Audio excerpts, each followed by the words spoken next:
Ladies and gentlemen, the Draft Sickos are back here on the No Ceilings NBA Draft Show. We got a full game of conference play under our belt for each of these top players, which means that we have plenty of information to make an informed decision on. That's what we're going to be doing on today's show, where my co-host Jam Boozer Hines and I will be conducting our first mock draft together. So this will be a lot of fun. Jam, how you feeling, man? Are you ready to go? Yeah, ready to roll. A little wired, 4 hours of sleep, but we're ready to roll. That's plenty. I mean, that's twice as much as the elves get. All right, without further ado, let's rock.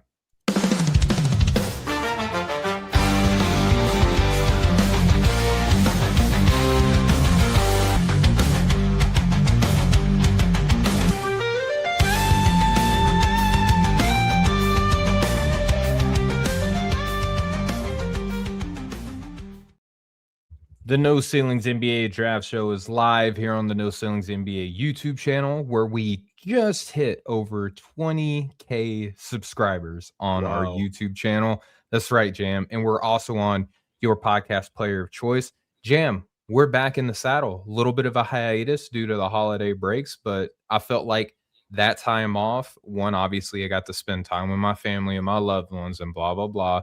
But I feel refreshed and reset, and I feel like I'm ready to attack this draft class with a fresh perspective and some resolution as an evaluator for self-improvement. How are we feeling?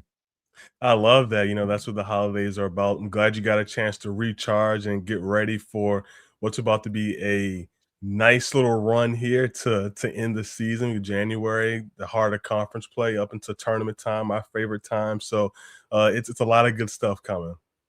Absolutely. All right, so Jam, today you and I were going to be doing a mock draft. This is going to be, a meat and potatoes, an American cheeseburger style mock draft where there's no gimmicks. We're going to take turns picking players on teams, and we're going to give a little bit of explanation as to why we like these players on there.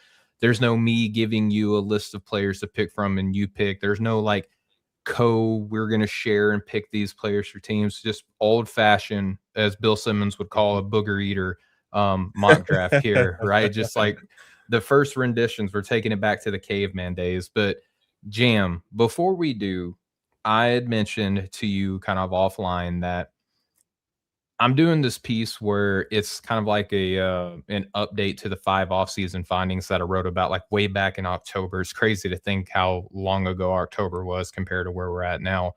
But in October, I gave the public 5 offseason findings. And one of those findings that I'm providing an update on, Jam, is how this draft class compares to previous draft classes. In the offseason, I said, hey, there's some parallels to 2023.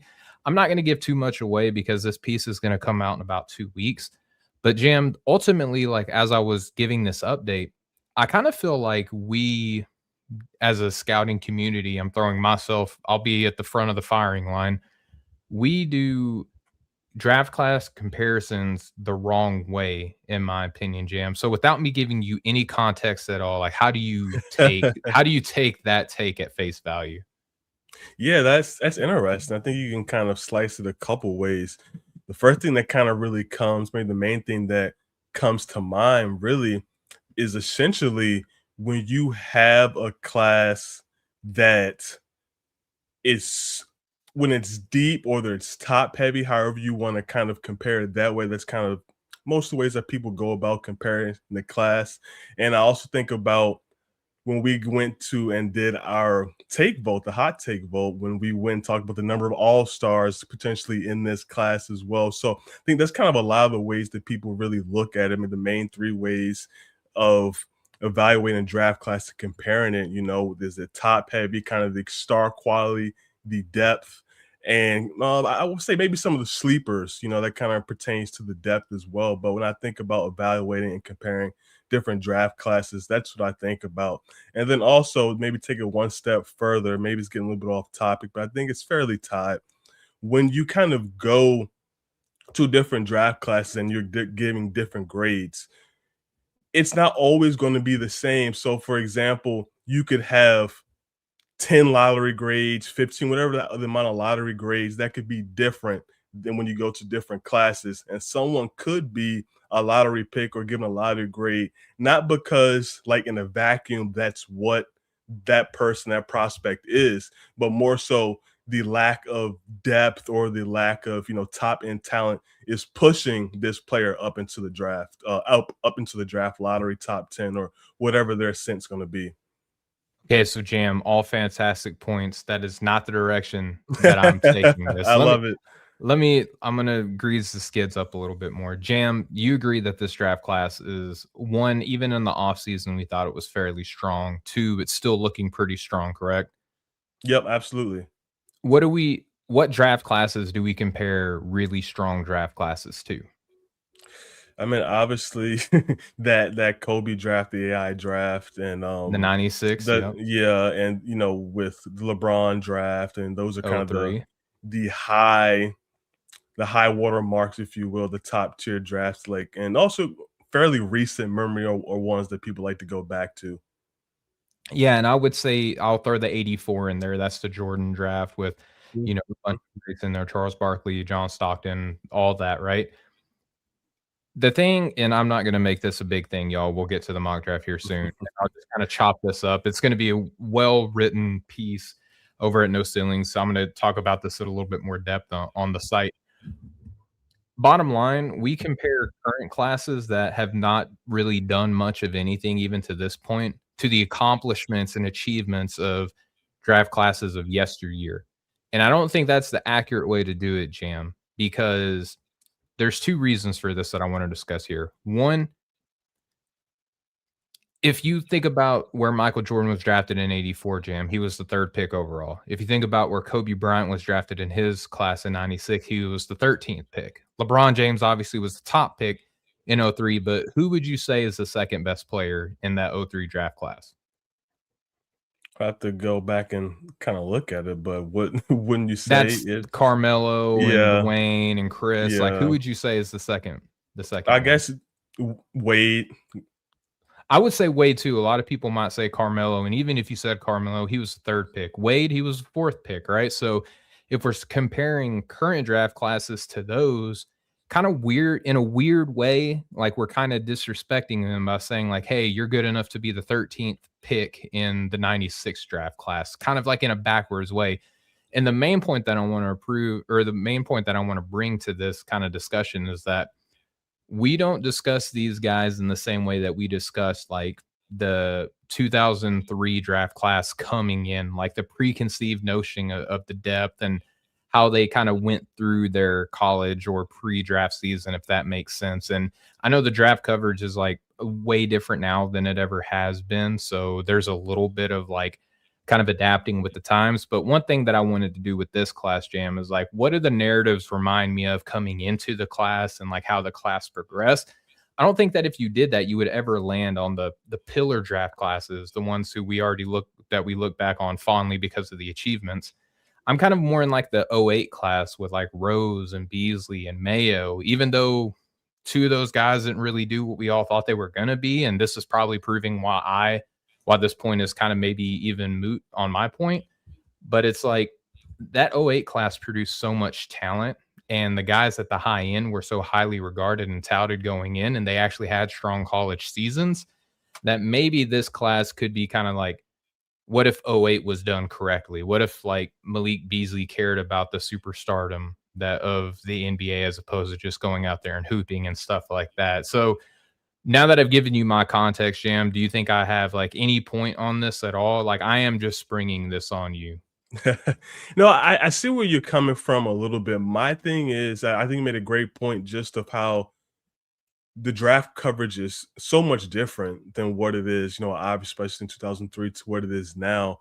And then I think it's when you talk about comparing different classes, for me, when I do that and look at that, and I assume that most people do this, I feel like it's taken into account not just the accomplishments of that class, but what it was hyped up to be before that. I feel like it's a combination of them both when you are comparing classes. I don't think it should or it necessarily is like this class is being compared to this one because of solely the accomplishments. I think it's that combination of what that hype was going around, what the evaluation was throughout the whole year and going into it to kind of give you more of a clearer picture.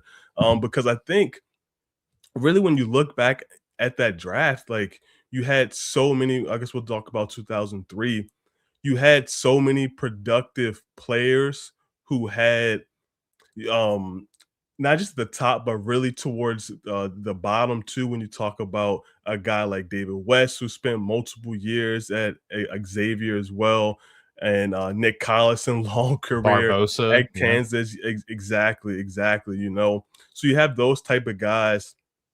Josh Howard, Wake Forest as well too. So you have those type of guys that I think that helps extend that quality and also the quantity, the depth of the draft. And I think we will see, especially in the NIL era right now, when we are going to have these guys who are going to be there multiple years. And I think that's really going to help the depth of each class and especially this class. But at the end of the day, we'll see what happens because it's almost like if you on a lottery pick, you should probably just stay. If you have Mhm. eligibility, if you're in a good situation, it used to be if you were a first round pick, like you might as well go ahead and leave. But then, to an extent, I could see that if someone is just essentially tired of being in college and it's like, I'm don't want to be in class anymore. I'm ready to really hoop more full time than what I already am.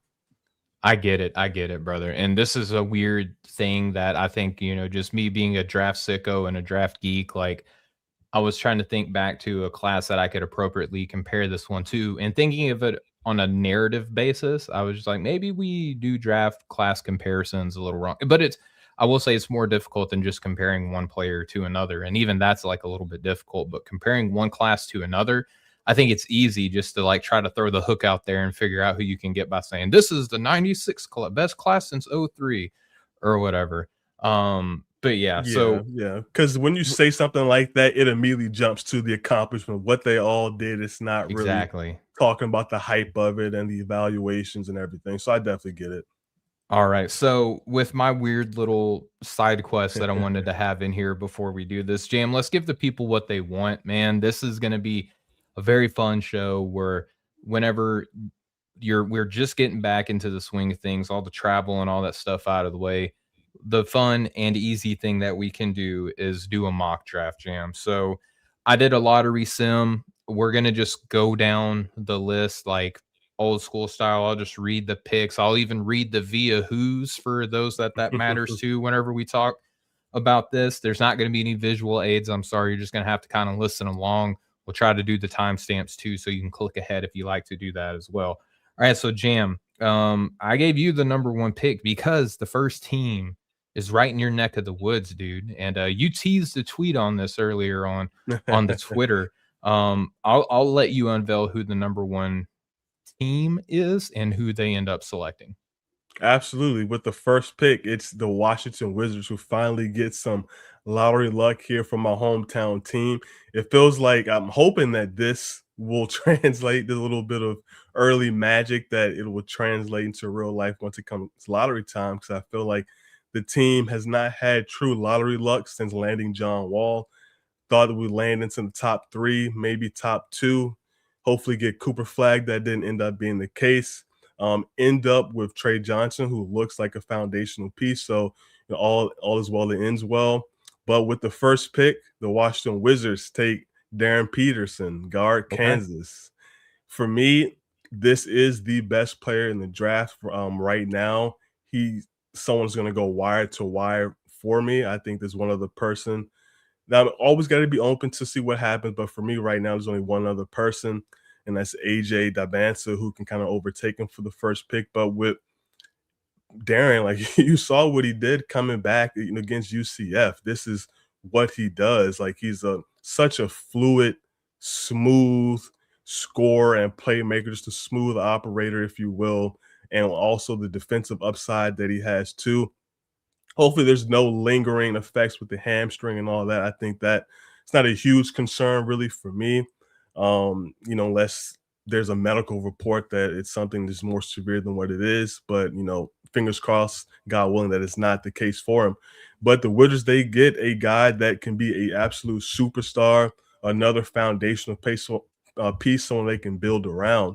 And for me, I've also thought about AJ here, as I mentioned. I think him being able to play the 3 and possibly really the 4, being able to slide and play the 4 as the big wing next to Sarr was very, very intriguing, especially already with AJ's combination of just size, athleticism, skill set. And then just the last thing before I wrap it up, Boozer was in consideration here to an extent, only because I don't say only because obviously I think the top 3 as you can do really can't go any wrong for the most part here. But I think Washington is one of the better fits for Boozer. Him next to Sarr, having a big man that can help compensate for some of the defensive deficiencies. At one point, I thought there were some plus tools that Cam had to develop into a plus defender, but I'm not really seeing as much as that as I originally hoped to. So I thought that fit would be really good with the Wizards too, and having Sarr there behind them. But I think Darryn is the guy that the Wizards will go ahead and get. High floor, high upside. I mentioned on Twitter that Darryn is essentially the guy that has the highest floor, the combination, the best combination, the highest floor and the superstar upside. And I think that's exactly what you're looking for at the top of the draft. Yeah, and we have obviously some very enthusiastic fans. I'll address B Kelly 625, who I truly love going and looking at the comments in some of our YouTube. Sometime we have some very impassioned fans, and that's Love him. exactly what we Yes. want here at Draft Sickos, right? Who states that AJ is clearly the number 1 guy, that it should be no contest, that there's no injury concerns at all with him, and is a 6'9" freak athlete. I'll tell you, Jam, I went into yesterday's slate with AJ, and I texted you this too. I came to this, I shot you this ahead of time because I said, I have AJ number 1 on my board. I think I'm finally ready to acknowledge him as being the top guy within this class. So I already had my mind fixed that AJ was going to be the number 1 guy coming into Saturday. And I had both of those games on. I watched the BYU game and the Kansas game. I walked out of that game with Darryn back at number 1 on my board. I understand everything that I truly understand why, and I see you, B Kelly. I agree with your opinion. Like in my opinion, it's truly hard to have a definitive number 1. I think that you could make a very logical case to go either way. I don't think anyone is wrong for having AJ 1 or Darryn number 1. I don't know how you can have an unbiased number 1 player at this point of the draft, because watching Darryn kind of go blow for blow with him, like the game's on at the exact same time, I think I saw Wasserman tweet that he has 120 something points and 107 minutes played. That's stupid. It Like, is. and the fact that he's like, some people will argue that he's 6'4", some people will say that he's 6'6". I don't care. Like Plus somewhere in length that, though. plus length, plus power, like plus athlete. Like he is a freak athlete too. He had that one like kind of come from behind block attempt that he had in that game. It drove me crazy seeing some of the like over the top Kansas fans like complaining about Darryn Peterson yesterday, because I'm like, what kind of player who has at least a top 2 selection kind of in the bag right now? Who else is coming in off of a hamstring injury who's jumping like that in and taking the game as seriously as he is? You know what I mean? Like he is just one of these guys that I think he just does so many things well. He's a freak athlete. He can shoot the cover off of the ball. Like he's already coming in as a floor spacer. He's coming in as a plus defender. And if you're telling me that like the only thing that he needs to do is like be on a team with better talent than what he's dealing with at Kansas to improve as a playmaker, like okay, that's easy. Like I'm ready to rock with that. I don't know who I like better. I just came away more impressed with Darryn in that game, and that was with me having AJ number 1 on my board coming into that day. Yeah, man, what a day that was to kind of be able to sit back and watch all the top prospects go to work, and loving everything in the chat. And I see the B Kelly there just Yeah. sees the saying that the ceiling is significantly higher with AJ than it is Darryn. I can definitely see why you would say that. For me, if you're talking about what their ceiling is, I think these are two potential superstars. Yeah. If everything hits for both of them, and if you think the ceiling's higher for one, for me, I don't think it's significantly high for either. Let's say that one ends up a top 20 player in the league, the other ends up top 25. Like I think it's like still very, very close, and it's going to be a matter about what your preference is. I wholeheartedly agree, and that goes back to my point. Like anyone who has one of these, to me, like me having AJ3 coming into the season and moving him up to 2 was like me acknowledging like the greatness that he's already showing. That game Oh, I over thought you game were gonna say improvement. you about to What's acknowledge him like Roman Reigns, Hey, the acknowledge tribal him. chief. I had him number 1 yesterday coming in, right? So like I did acknowledge him. Yeah. Um I just it's so tough. I respect you going Darryn, number 1. That's who I have. If if you wanna make the impassioned case for AJ, like, I'm ready to do that too. As a matter of fact, Jam, unless there's anything else that you wanna say with the Darren Washington fit. Oh, no, take it away. Alright, so the number 2 pick goes to the Memphis Grizzlies, who I think that this is the perfect year for them to have, like, a top 2 pick, Yeah. because it keeps their options open. Like, if they wanna move off a Jaw, they can. If they wanna move off a Triple J, they can. Like, they have so many options open to them landing this top 2 pick. I'm going AJ Dybantsa for because I think the coach, forgive me for not being able to pronounce his name. Like, I haven't put in a lot of work for Memphis. He coached overseas. I like some of the schemes that he's been running. I think that he's a very intelligent coach, but sometimes coaching comes down to managing personalities. And I don't think that they've been able to do that in Memphis, like at the level that the most optimistic fans were wanting to see. If you can get a coach who can come in there and manage the personalities, who can tell Jaw and who can tell Triple J, look, with you two, with Cedric Coward, with Zach Edey, with Santi Aldama, with Scotty Pippen Jr. Yeah, someone in the chat says Isala is how you or Isalo is how you pronounce it. Thank you very much for Mhm. the help there in the chat.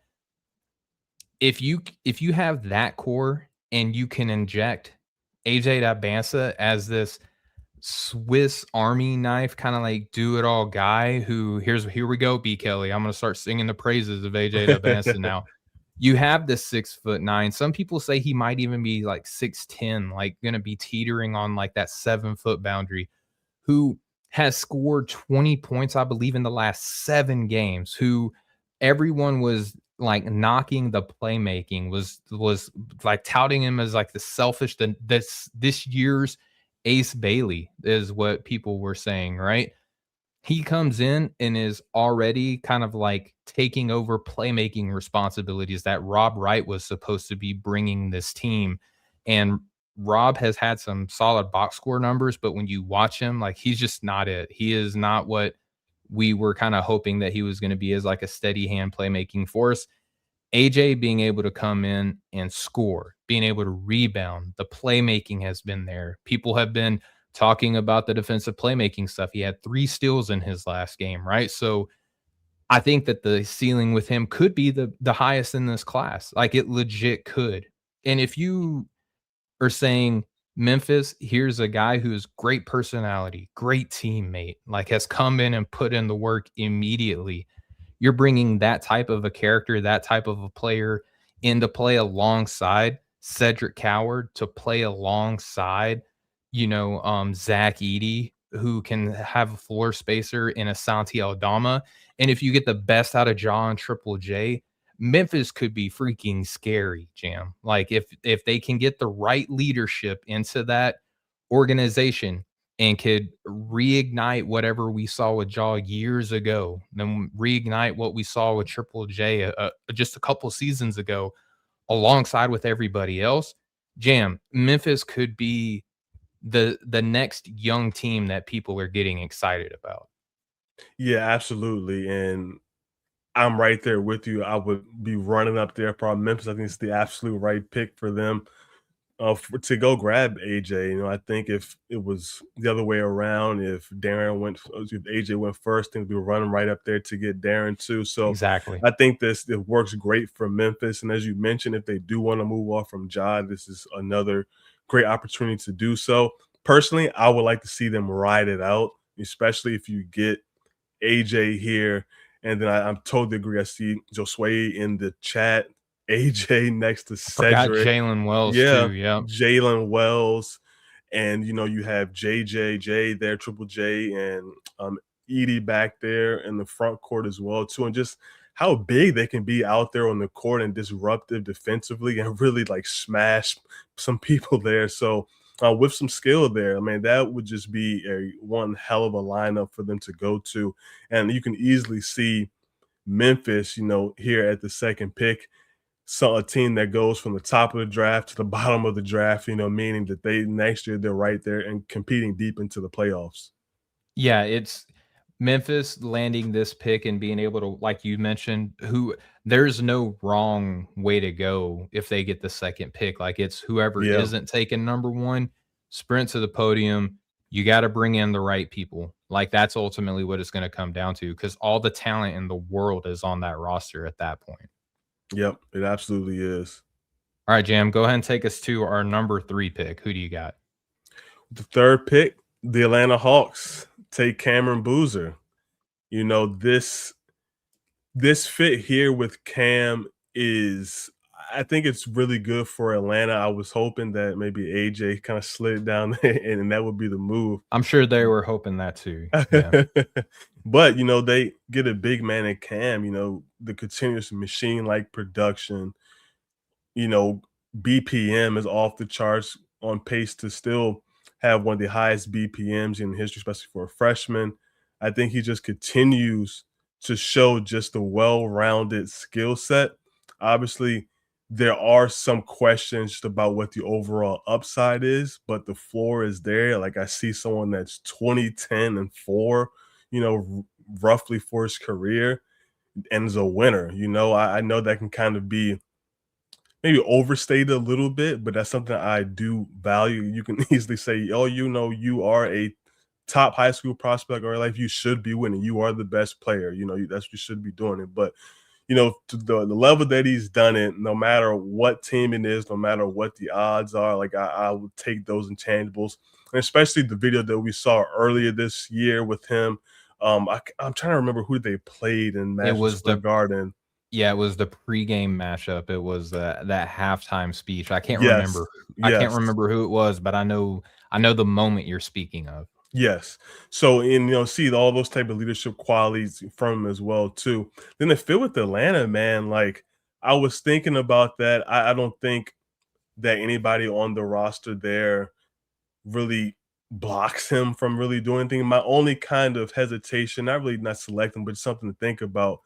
I love Jalen Johnson. Like he is proven to be a budding superstar. He's an all-star.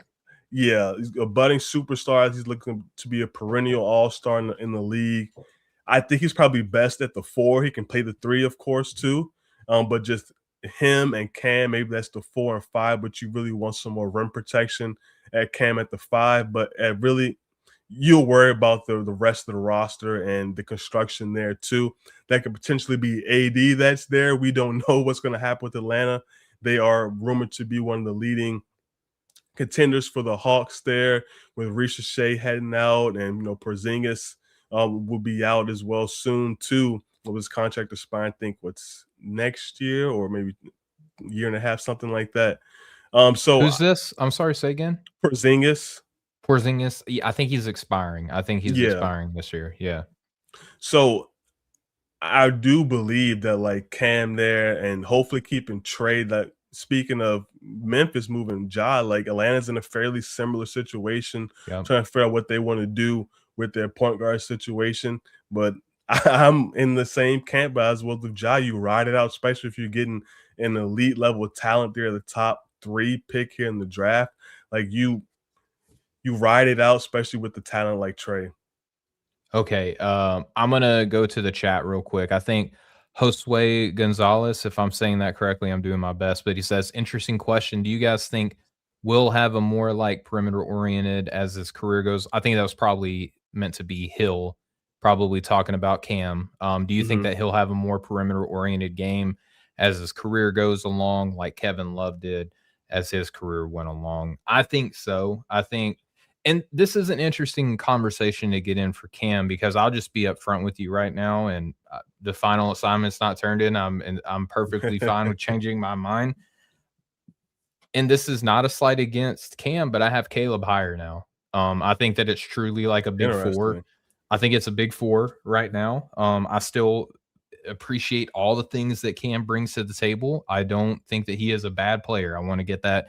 I want to make that abundantly clear because everyone knows you move a player down your board one spot, that means you hate him. Um, I th- I think that Cam. So back to the point by Josue Gonzalez. You think that'll have a more perimeter oriented game?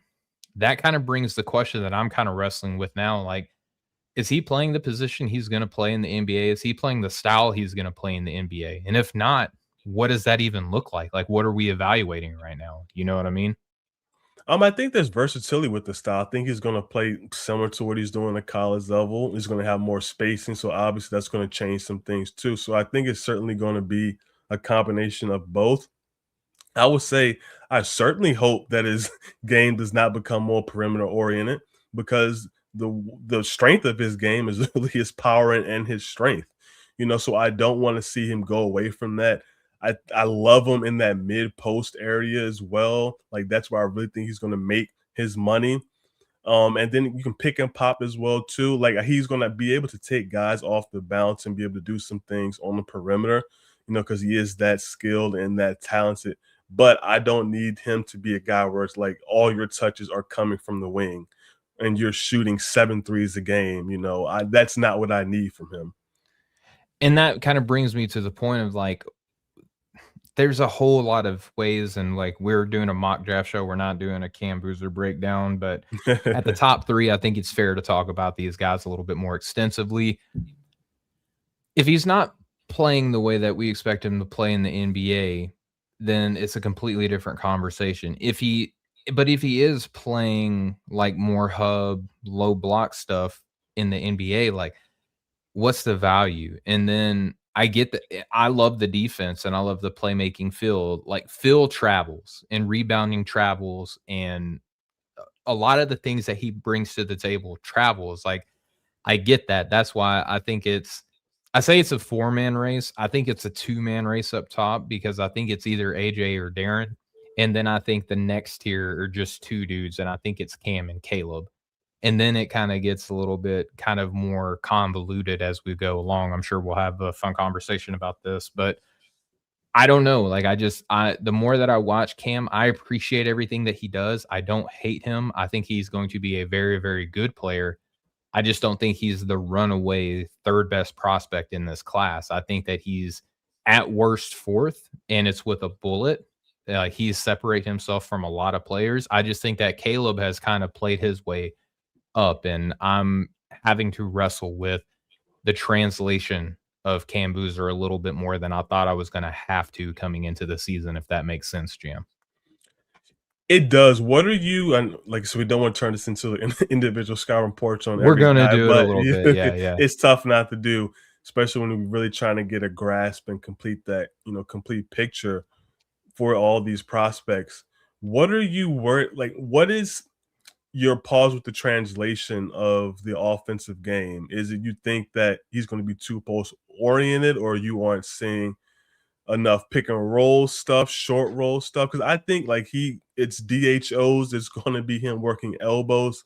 He's going to work all over the court, and when he has the matchup, he's going to be able to work inside. I think just because he's so much stronger than even as a freshman, a lot of college guys right now.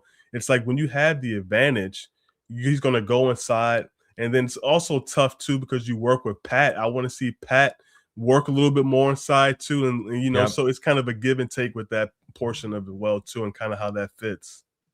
I just I think that he's going to be more perimeter oriented in the NBA. That's just the way that the league plays. Like even the two big lineups, they're more of like a modernized Twin Towers lineup is how I would classify it, where you could be tall, but you're still not going to have one guy at the low block and one guy kind of at the mid post. Like it's still pretty spread out, right? So, Yeah. and if he's not the hub like how he is at Duke right now, it's just a matter of offensive value that I think that he's bringing on a per possession basis. I think that he's going to be very good at what he does. I think that he's going to bring in a lot of ancillary kind of playmaking. You're going to allow him to make decisions like at his position. He's just not going to be a dude who is going to you're going to throw the ball to and say go and get points. I don't think that's going to be what he's going to be asked to do at the next level, and that's okay. And I don't think that makes him a bad player. Like I feel like I want again, I want to make it abundantly clear. I just don't think that he's going to be like Darryn, like AJ, where the teams that they go to, they're going to get the ball and say, "Go and get us points." Cam is not going to be asked to do that, and that's just like the next tier below in terms of archetypical value. And again, that's okay. I think he's going to be very, very good. I just don't think that he's going to be an on-ball creative guy. Like for Chet, for instance, in that class, right? Like, is he the number one pick in his draft class? You know, like I would I don't. say I'm not. I think he's going to be asked to score. Like I think that's kind of a big part of the value that you need from the dude. It's going to look different than AJ. He doesn't have the scoring package and the creativity that AJ and Darryn like. This is going to look different than those guys. But for someone that I think can average 20 points on the NBA level, I just don't think for me it would be right to say that he's not going to be asked to score points. Like I think he's definitely going to be asked to score points, and also is think about situation too. So if he does go to Atlanta, like we said here, it's going to be Jalen Johnson, it's going to be Trey, so he's going to be able to work. He's going to be relied upon to score, but more of his ancillary skills, all the other great stuff that we love about Boozer, the rebounding, the hit ahead passing, the short roll stuff, he's going to be able to really rely on that a little bit more as he grows into being more, I guess, more comfortable, more creative scorer.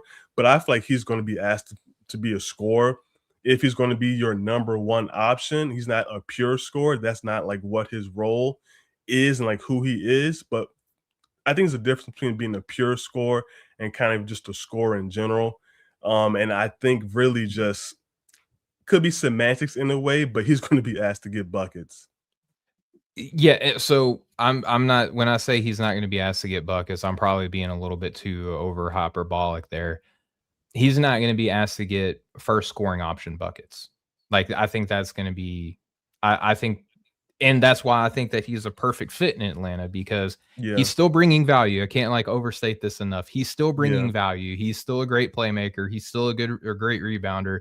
He's still a good team defender. Like he's still doing all of those things.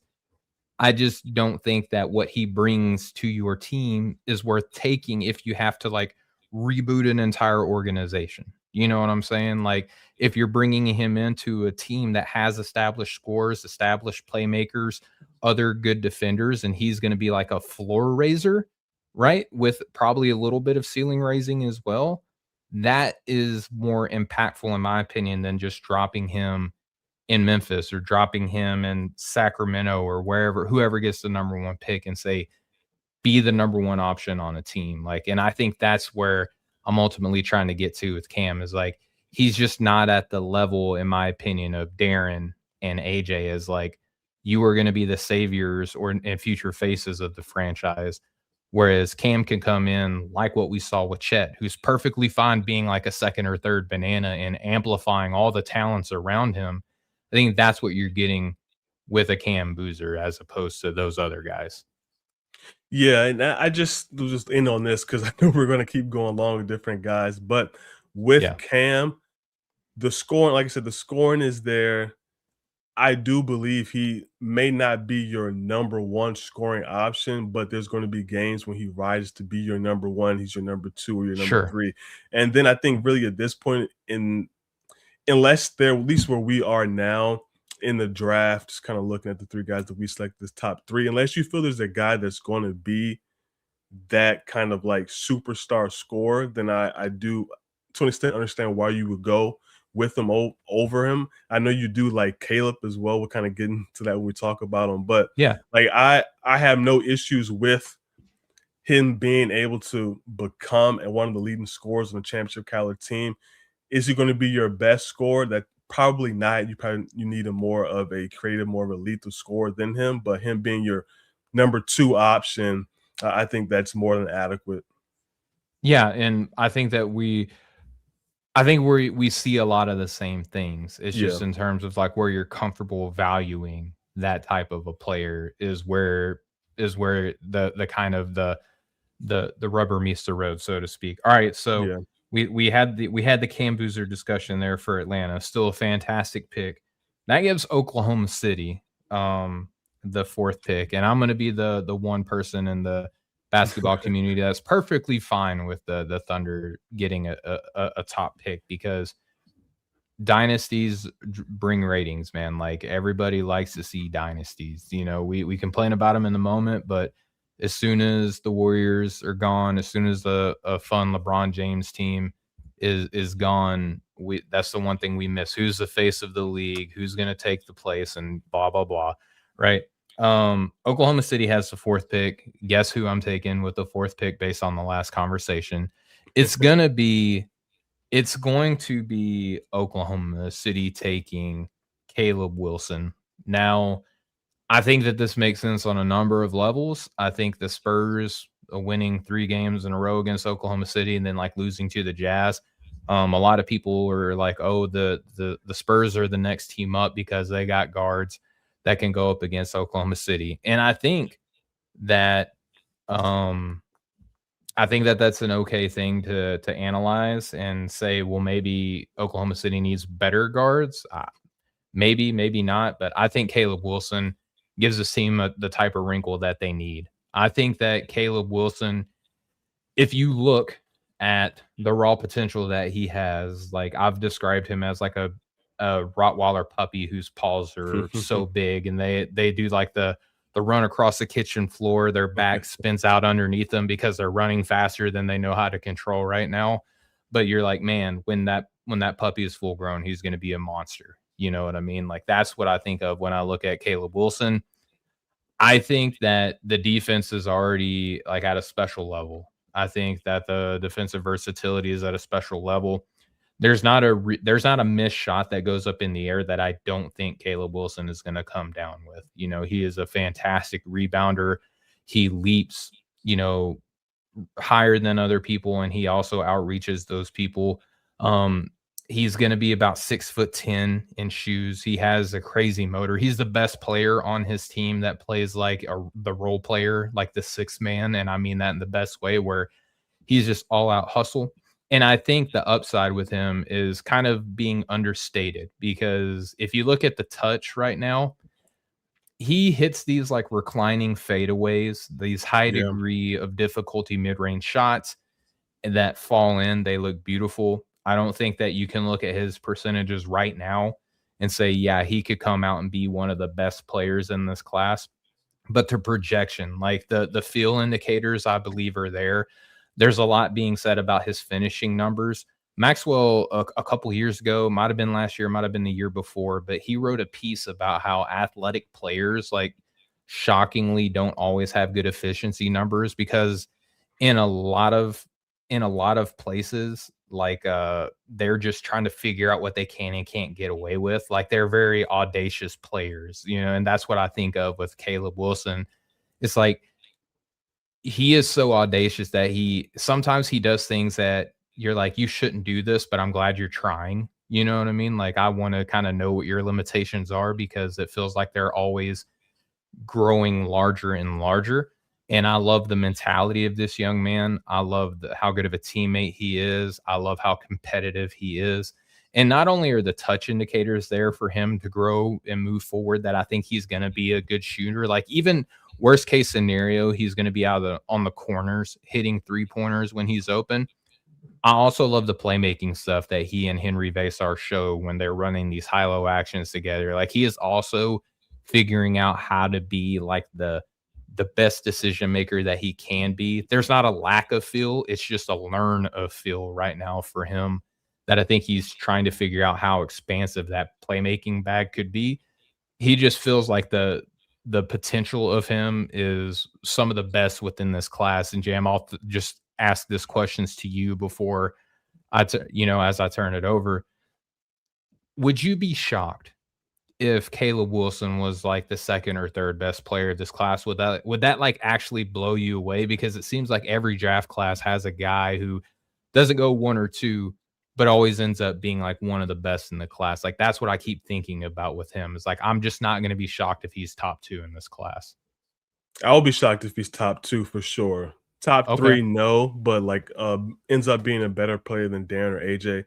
I will be very surprised. Okay. Well, so what do you think about the pick overall, Oklahoma City landing Caleb Wilson? I do like it there. I think it is a great fit there. He slides in there defensively just like a glove with everything they want to do. He's going to contribute without needing the ball in his hands.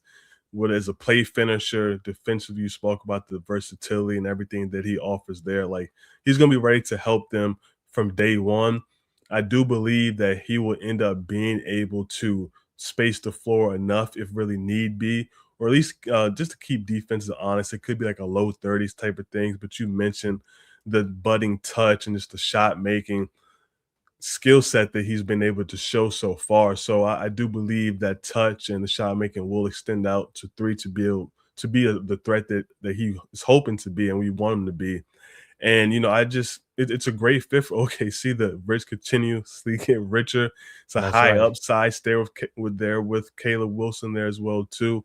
He can ease into more self creation stuff, and I just think just with that mindset, the culture there is at OKC, just how they carry themselves on and off the court, and just to hear them talk about like them everybody knowing their roles and getting also being comfortable with everybody growing in their roles. And like, yeah, I think it should be a fantastic place really for anyone, but especially for Caleb. I think that he would be an awesome Thunder, as someone who has rooting interest for the Thunder here. All right, Jam. As Dirty Dancer has said, we've kind of gone chalk to this point, Yeah. and sometimes chalk is Yeah. the right answer. Occam's razor. Sometimes the simplest explanation is the right answer, and I feel like no matter where you look, these four in some order are going off the board. I think 5 is where it can kind of get a little spicy. Jam, Yeah. I know that January is still early to make for some people. I know that you've said that January is still pretty early for you, and sometimes you're going to take a little bit longer to make rapid changes within your board. Who are you kind of holding to as the 5th best player in this class, and do they get drafted here at number 5 at Indiana? Fifth best player is Mikel Brown for me. I really want to go with them here in Indiana. It's just more about kind of the fit thing with Nimhard and him and Halliburton. What does that really look like? That's really my only issue of going there. I'm even cool if Mike Kelly is a guy that does a spark off the bench and kind of leads that.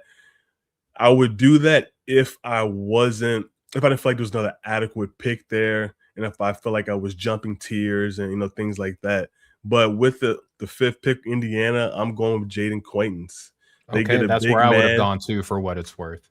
They get a big man that can help anchor things in the middle. They no longer obviously have Miles Turner there, so they get just a shot blocker, defensive playmaker, a guy with a ton of defensive tools, can defend in space, operate as a play finisher. There's some connective passing stuff to him. I don't think he'll ever be like a hub, but I think there's some good stuff he can do out of DHO, short roll, and a lot of just modernized passing stuff and things on the move as a potential dribble pass big. We'll see what happens with the shooting if that does Don't come count on along. it. Yeah, I'm not but would be that's okay if he never shoots it?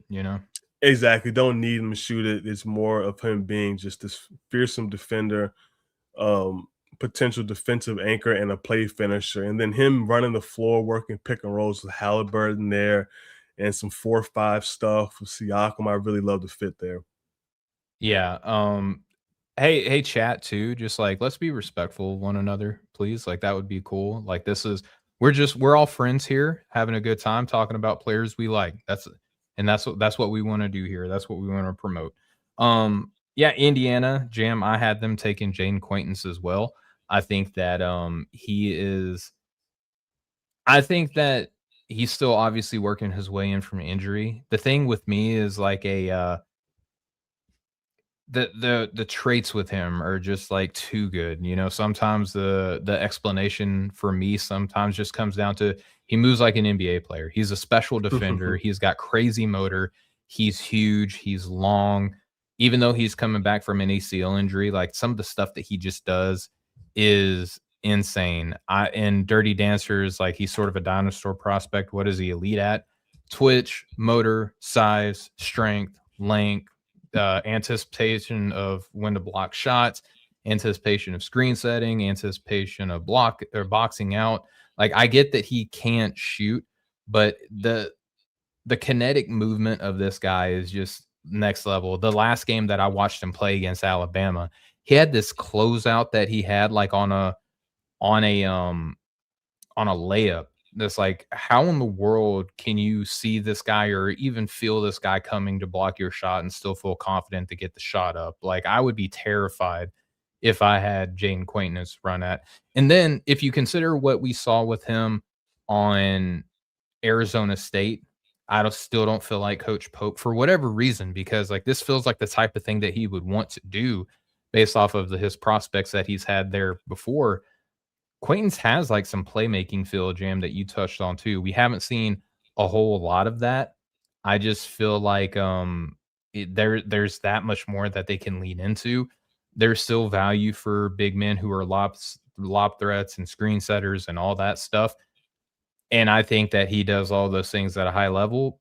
I have him fifth on my board right now. I could be talked down a couple spots, but at the end of the day, some of the things that he does are just like at an elite level, and sometimes like that's just sometimes what the evaluation can come down to for me.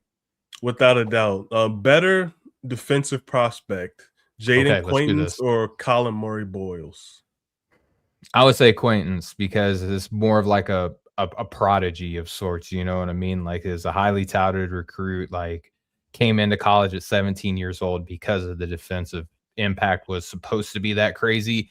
And he answered the call playing Division I basketball at 17 years old and being an elite defensive prospect on top of having feel. Colin, I think, and I love me some Colin Murray Boyles. He put in a lot of work to where he got to, and I'm not saying Quaintance didn't. I just think that the natural stuff, like Quaintance could be out of position, and I'm still confident that he's going to end up either contesting or blocking a shot. You know what I mean? Like his quick twitch and his explosiveness and power is frightening. I can't think of a better word to explain it. Like he is a frightening player. Yeah, he absolutely is.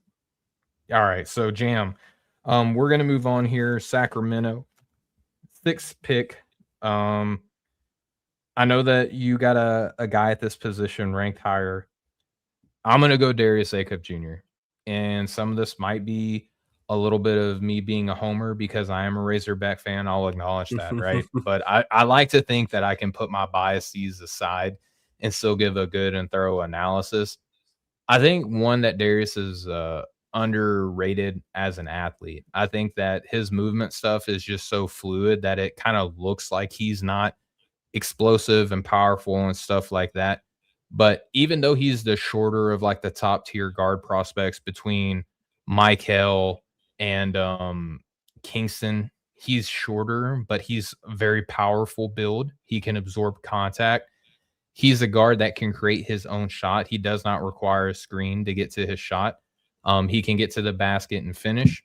And the thing that I've learned to appreciate more about Acuff as the season has gotten on, Jam, is that he will start the game looking to get others involved. And as a point guard, I like that. Like he'll get Knox some clean and open shots early. He'll get Trevon Brazil clean and open shots early. And if the guys aren't feeling it around him, he will just put the team on his back. Like it is his team at Arkansas now. and he will go and get his own shot with or without a screen. And I will say too that even though he's smaller, I don't think that he's a bad defender. I've watched him like in person, like fight over screens. I've seen him on film fight over screens. He's got a crazier block percentage than you would think because of his size. And again, just watching him, everything looks so smooth. But he will steal the ball. He will block shots at his position. And he is just like the ultimate competitor. The last game that they had against Tennessee, he ran himself to the point of exhaustion to where Coach Calipari had to pull him out of his game because he was afraid his point guard was going to like pass out due to lack of oxygen. You know what I mean? So like that's the type of stuff that I would go to war with whenever I'm watching a prospect. I think that the race for PG1 is very, very close. Acuff has just done more, in my opinion, to show that I can count on him to play make at a high level and to score at all three levels at a high level to this point. Yeah, can't blame me for going with Acuff with the way that he's playing. I still want to continue to see more of the playmaking growth and the point guard skills that he has shown, and that's really what has been a pleasant surprise for me and what's elevated his stock. Great that he's shooting 44%. I don't really think that's sustainable. Either way, like I don't think for me his valuation is going to be about how good of a shooter. Although if he's going to be a 40% shooter, that kind of really changes things. Looks I, awesome, dude. yeah, I do still think he's more of a shot maker than a shooter, but he could be proving me wrong, which I'm always open to that. We love when that happens. We always want the best for every prospect to reach their maximum potential. But yeah, I really love the growth in playmaking. His growth as a playmaker and as a point guard has allowed everybody else to get in their roles. There's no more kind of like guessing. Malik Thomas doesn't have to play too much point guard, nor does DJ Wagner. It's kind of solidified that Acuff is the point guard. He's done a great job of balancing that playmaking with the scoring because he's more of a natural scorer. I'm just hoping to see more of the advanced reads. It's kind of the more overall point guard package that he has shown, and just want to continue to see more of that. I think Kingston, Fleming, and Keaton Wagler are probably off the top of the head my three biggest risers, and I can see Acuff continuously rise on my board. All right, I love it. So, Jam, you have the next pick for the Brooklyn Nets. Which way are you going to take them, brother? Man, Brooklyn. So we get him another big, like another point guard that can. But it's your team, brother. Honestly, with the Nets, I'm very happy with the way that the Jaeger has continuously progressed there. We'll see what happens with Michael Porter Jr. if they end up trading him. Cam Thomas is probably gone next year. But I say that to say that essentially it's still wide open. This is a team that is still looking for everything. And with that being in mind, I'm going to go with Mikel Brown. That's where I would have went to. They get a point guard there that can control the team, play out with pace, can be a playmaker or scorer. Things you talk about with Acuff, Mikel does the same things as a scorer. Personally, I think that a scorer and playmaker, I think that Mikel is probably a tier above as a playmaker. I think scoring is a little more comparable, but that's one reason why I do have Mikel higher is because of the playmaking. I trust the shooting a little bit more too. But I think this is a great fit for him to be able to go to Brooklyn in that type of environment. He's going to have the keys. It'll also allow Jaeger to split more of that playmaking burden, that primary burden. And I just think there's a lot to like about just the runway that he'll have there and the upside. Yeah, and obviously there's going to be the comments if they take another point guard. We're seeing them a little bit in the comments here. Fabulous Result says they need some more point guards, maybe 2 or 3 more to get an all-guard starting lineup. I get it. How many of these guards are you afraid to draft over right now is ultimately where I am. Like Nolan Traore is like doing good things in the G. I'm not letting him stop me from potentially getting the starting point guard that I want to have on my team, right? So that's why depth too. You got to have depth too. I mean, as great as Victor Wembanyama is doing in Sacramento, right? Like the thing that is helping the Spurs beat the Oklahoma City Thunder are because they got Dylan Harper and they got Steph Castle and they got De'Aaron Fox, right? So that's Yep. the thing that are allowing the Spurs to be 3-0 against the Oklahoma City Thunder right now. Basketball being the copycat league. I just think right now that Mikel Brown, the reason why I have him against or over Kingston Flemings is because I like the athleticism. Then you call me a sucker for this if you want. This was kind of the thing that I had against Kassan Wallace in his draft is like, I don't know if he's got like the natural gifts to be like a lead point guard. He hasn't had to do that at Oklahoma City. You know what I mean? He got to be an ancillary piece. Whereas Mikel, I think, has like the size that you want from like a point guard in today's NBA. He's got the creativity, the imagination, the growing athleticism. I think the first play that I think about every time I think about Mikel is that Spider-Man midair like catch pass that he had earlier Yeah. on in the season. Just some of those things are just ridiculous that he can do. And I know that everyone has had the thought process with him is like, we only wanted to see him prove one thing, and that's that he can score in the basket. And he's done that.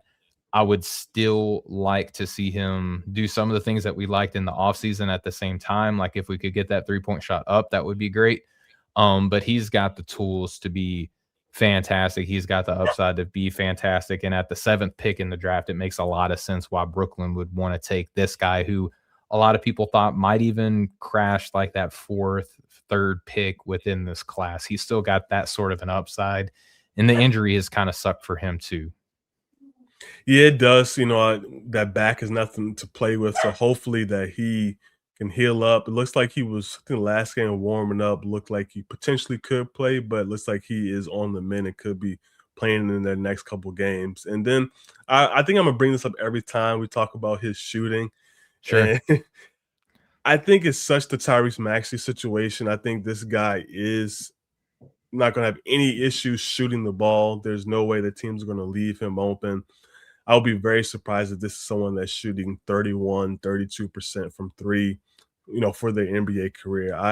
I'm just not buying it. Yeah, and I mean, there's a reason why I still have him in the range that I have him is because a lot of the priors, like everything's a small sample size, like to some degree, and this shooting sample that he is in right now is a small sample size, but it's Yeah. the most recent, and people are gonna have a tendency to gravitate at the most recent thing that they see, and I get that Can't it's do that against as evaluators though. I mean, you could do whatever you want as an evaluator, but you'll see where you're right and where you're wrong a lot of times if you play the game, in a more kind of knee jerky reaction type basis. So, Jam, with that being said, everyone's favorite team, the Charlotte Hornets, are on the clock, and I'm gonna be nervous, dude, or I'm gonna be honest. I was a little bit nervous about which way to go with the prospects that I was kind of projecting to be off the board. Jam, we've gone 7 for 7 for the prospects that I was expecting to be gone at this point.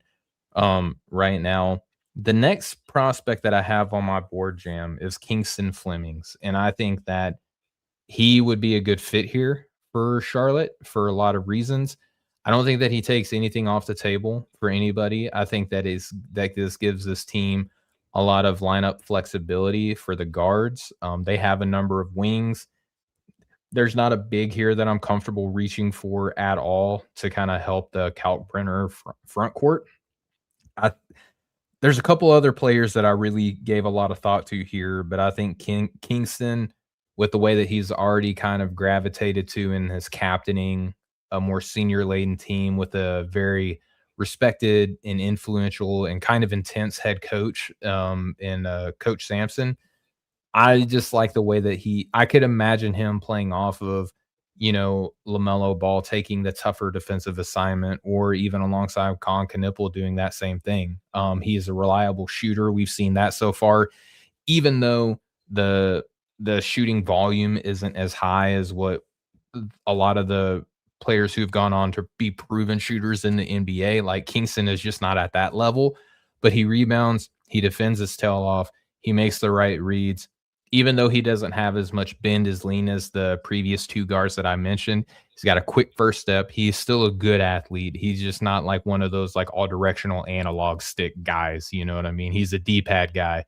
with up, down, left, right, and I think that he still gives a lot of value at that 8th pick for the Hornets.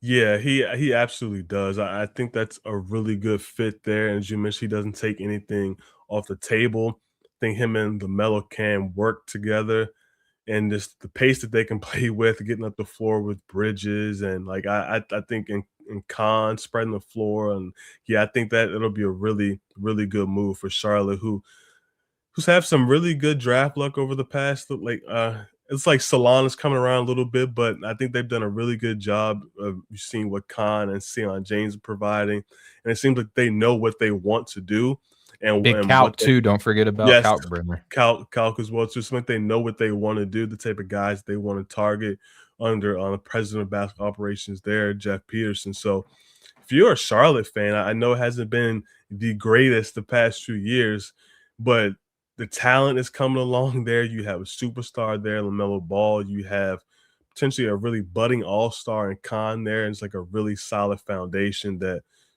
is going to make some noise in the playoffs, it looks like. Yeah, for sure. All right, Jam, you are up with the 9th pick for the Oklahoma City Thunder. We've gone 8 for 8 on the prospects that I expected to be off the board. With the Oklahoma City Thunder being the team on the clock, this is where I really kind of start feeling like there would be a more deviation between you and I in terms of like who would be that next prospect. So I'll turn it over to you to see which way you want to take it.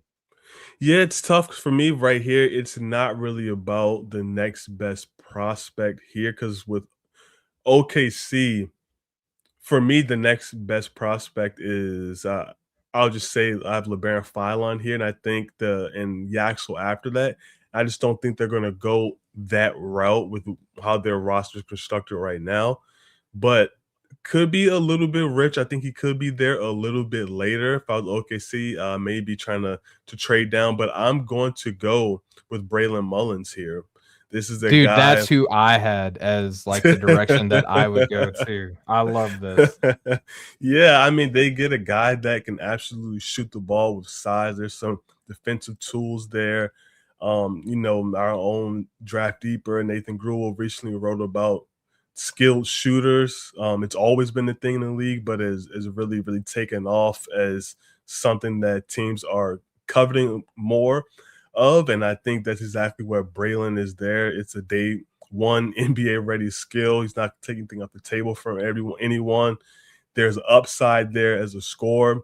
And he gets to catch and shoot, be a movement shooter, do a lot of things that Isaiah Joe does there, and with more upside and also more size. So I really do like what he could potentially do from day one, and then obviously throughout his career in OKC. I love the whole you picking him was one thing too, but you mentioned LeBaron and Yaxel. Those were the next 2 spots on my board.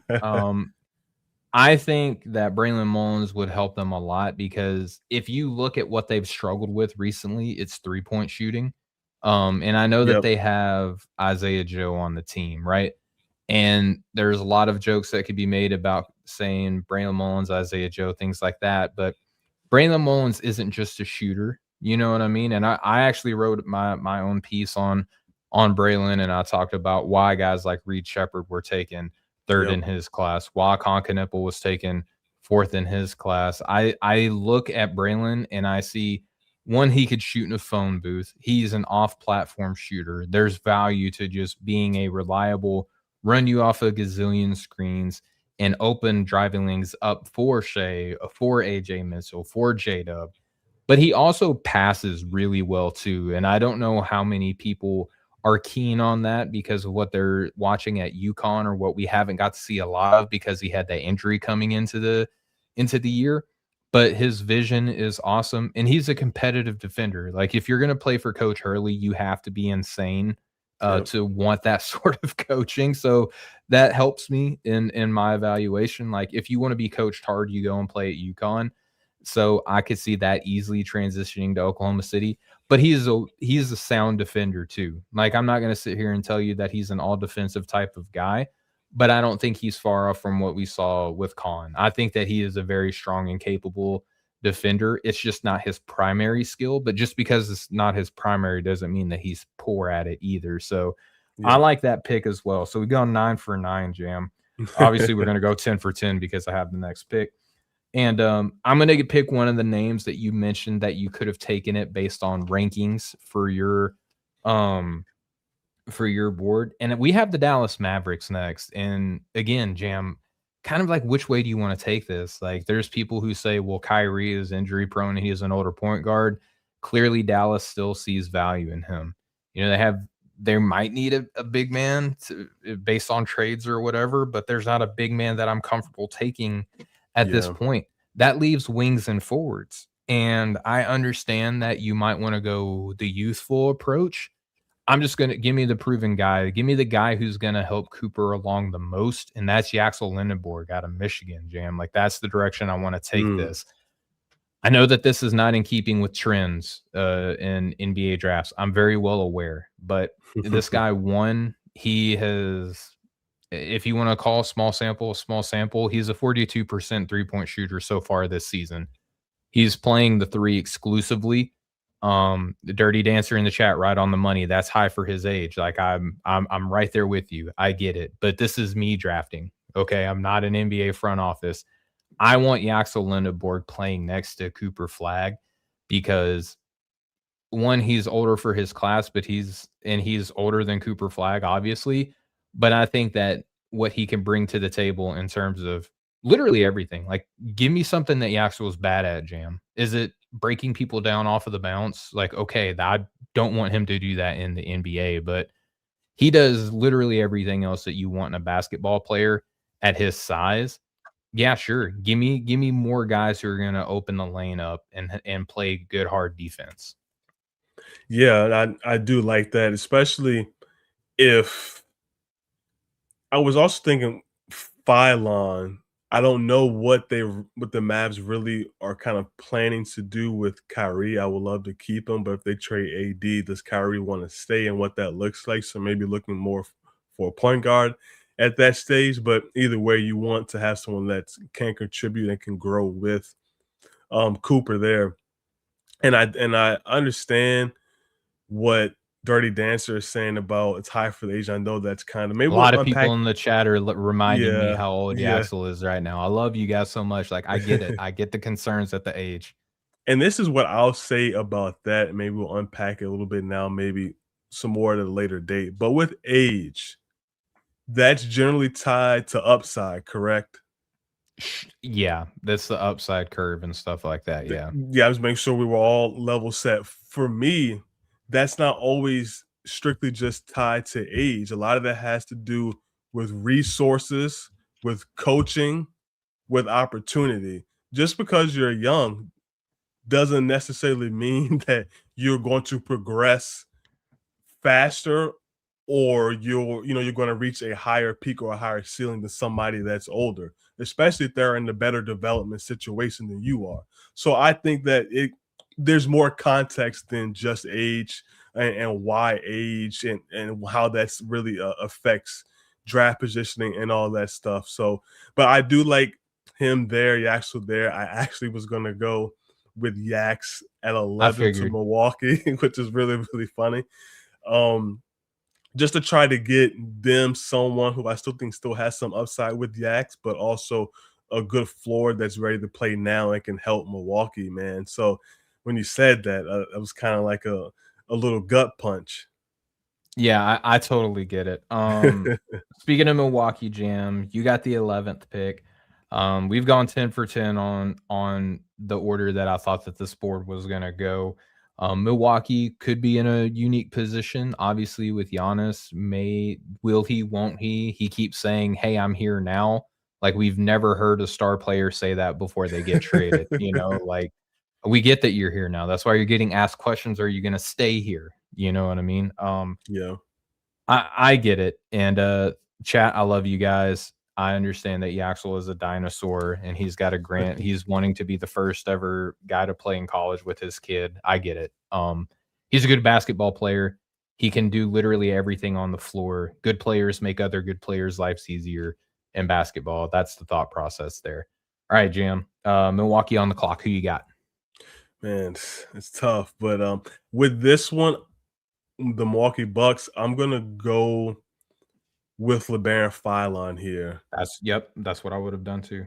You go Philon there, and it's potentially, although smaller than what you would really like, that's potentially your backcourt, at least for the next few years. See what him and Ryan Rollins look like together. Well, is that enough to keep Giannis around? I doubt any rookie that you draft here is going to be enough on its own to keep him around and with him like there is going to be a title contender.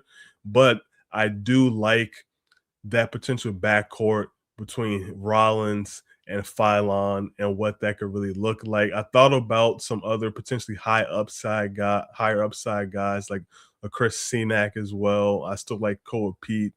Tounde was in conversation for me. I think Tounde may have, I'll probably maybe lean Tounde as well because some of the two-way upside there and swinging there. But I do like Philon ultimately there. I get it a lot. I get that pick. Like I said, that's who I would have went with. Jam, let's hit this break real quick. We haven't taken a Mhm. break yet. I meant to do one after pick 10. We're kind of halfway through 11. Let's hit this break. I'll Yep. be back with my explanation or my take on this pick. Hang tight.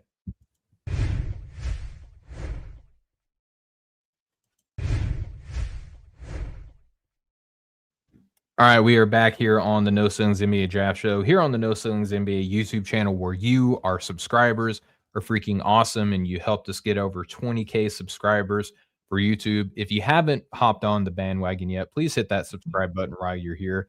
Like the video, that does a lot too, and obviously share this with your friends. We have gone through picks 1 through 11 so far. Quick recap, Jam. Washington Wizards, Darryn Peterson was the selection there with the first pick. At number 2, I had the Memphis Grizzlies take AJ Dybantsa. At number 3, via the New Orleans Pelicans draft pick that was traded to them, Atlanta took Cam Boozer. The number 4 pick via the Los Angeles Clippers, I had the Thunder take Caleb Wilson. At number 5, Jam, you had Jayden Quaintance get drafted by the Pacers. 6th, I had the Sacramento Kings take Darius Acuff Jr. 7th, Jam, you had Mikel Brown Jr. go to the Nets. I had the Charlotte Hornets draft Kingston Flemings. With the 9th pick via the Utah Jazz, the Oklahoma City Thunder, Jam, you had them select Braylon Mullins. The Dallas Mavericks, I had them select Yaxel Lendeborg, the oldest player ever to play college basketball, apparently.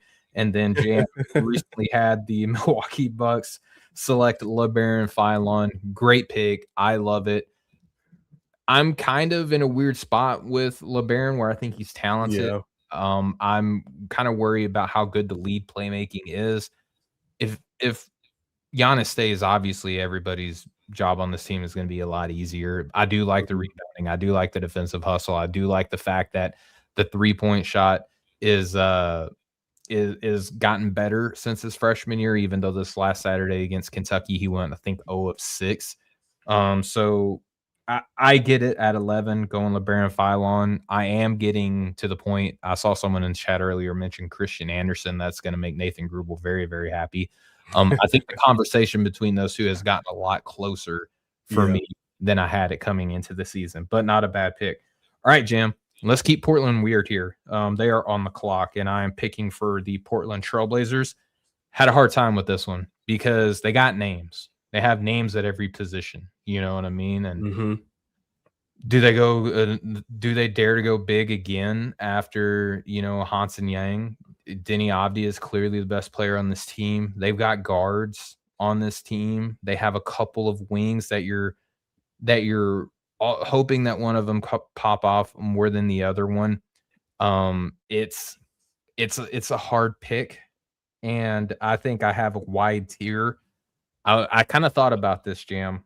I think I went with them taking Heinz Steinbach at the Mm. pick because he probably has the most elite skill at any position right now with the rebounding, and I could see Portland kind of valuing that. I like the fact that he is growing as a three-point shooter. He has good playmaking instincts for his position. I'm not going to sit here and say he's an offensive hub, but I do like the vision that I see from him pretty Yeah. regularly. I think that the defensive anchoring that you could have behind him with Donovan Clingan, Rob Williams, I believe, is still on this team somehow, and there's other good defenders on this team as well. Hannes, thank you, fabulous results. Hannes Steinbach is the guy who I think would fit this Portland team. He wouldn't have to travel very far coming in from the University of Washington. Yeah, I like him in a double big lineup as a 4, giving you minutes at the 5 as well. Yeah, that's a really good pick, man. Once again, you sniped me. I was thinking about what. Once again, I was thinking about what Hannes could be doing at this next pick next to Victor. So as potential 5-4 combination there. But yeah, I really do like what Hannes can do there in Portland. Someone that can rebound just the hell out of the basketball. You know, that is a day one NBA skill. Work short roll, be a play finisher.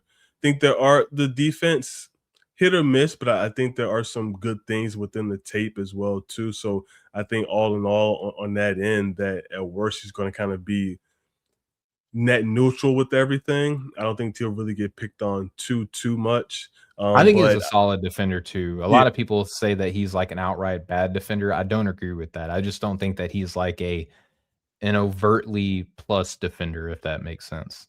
yeah, it definitely does. So with Portland, man, they get someone that can help them right away. And I know that they may not be in a position where they are ready to win per se, or really, make take that next step to go into the playoffs. But the way that Denny has been playing, I think you get someone like Hannes there, he's going to continuously help raise that floor that's there. And I think there's going to be maybe the next couple of years, Portland has a chance to be knocking on the playoffs.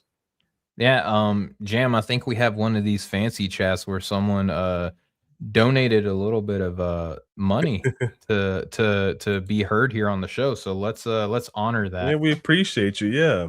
Absolutely. W Pacers makes a comment that says, "We Pacer fans in Brazil, shout out to Brazil, Yes. are dreaming of an AJ Dybantsa Halliburton um Oof. lineup." Yeah, who wouldn't want to see that? I think that that would be unfair for the rest of the league. Too tall plus playmakers who know how to score as well. That would be insane. All right, Jam. I know that you and I have been, what is that, or what is that, 12 for 12? You were gonna go Steinbach Yeah. next. Yeah, I So was, man. um I have a pick that I'm ready to discuss being the Spurs pick if you don't take him. I'd be very curious if you take the guy that I have at 13 of to the Spurs v the Atlanta Hawks. I'm curious to see which way you go here. Honestly, the Spurs, there's just so many different routes they could go. And obviously, I've talked about Hannes there. Tounde, someone that I thought about there. Chris Senac is someone that I really, really thought about here as well, too. But I'm just going to go with someone that knows how to play. He's been a riser. And honestly, I have a couple people ahead of him, but I just like to fit here with the Spurs. And I'm going Keaton Wagler. Okay. He is That's not the guy who I was gonna pick, but he was gonna be my next pick. So there we go. yeah, I think him as a pass, dribble, shoot wing can play a little bit of the point guard position to help out there, and that's when you want to get Fox a little bit off the ball or Harper and kind of mix and match some of those things. Castle as well too. I think he can play next to all those guys, space the floor, defend, and I think there's going to be some more upside there too as he continuously grow into his body and just gets more comfortable. So there are the guys that I think may be a little bit more ready, but I do think he has a skill set to contribute if he is needed from day one as well. He could, like, the things that you could do with that Spurs team with Castle, with Harper, and then adding Wagler into that mix would just be insane.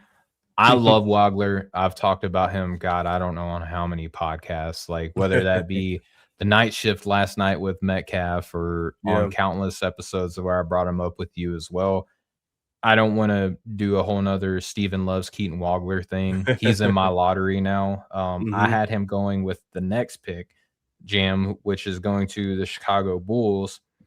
And I'll pick the guy that who, if we were doing like other than just like this meat and potatoes mock draft, and I was like, hey, consider this player. Like, what do you think of this matchup or this fit? I'll go ahead and take the guy that I was going to recommend to the Spurs. I'm going to go Aday for the Chicago Bulls.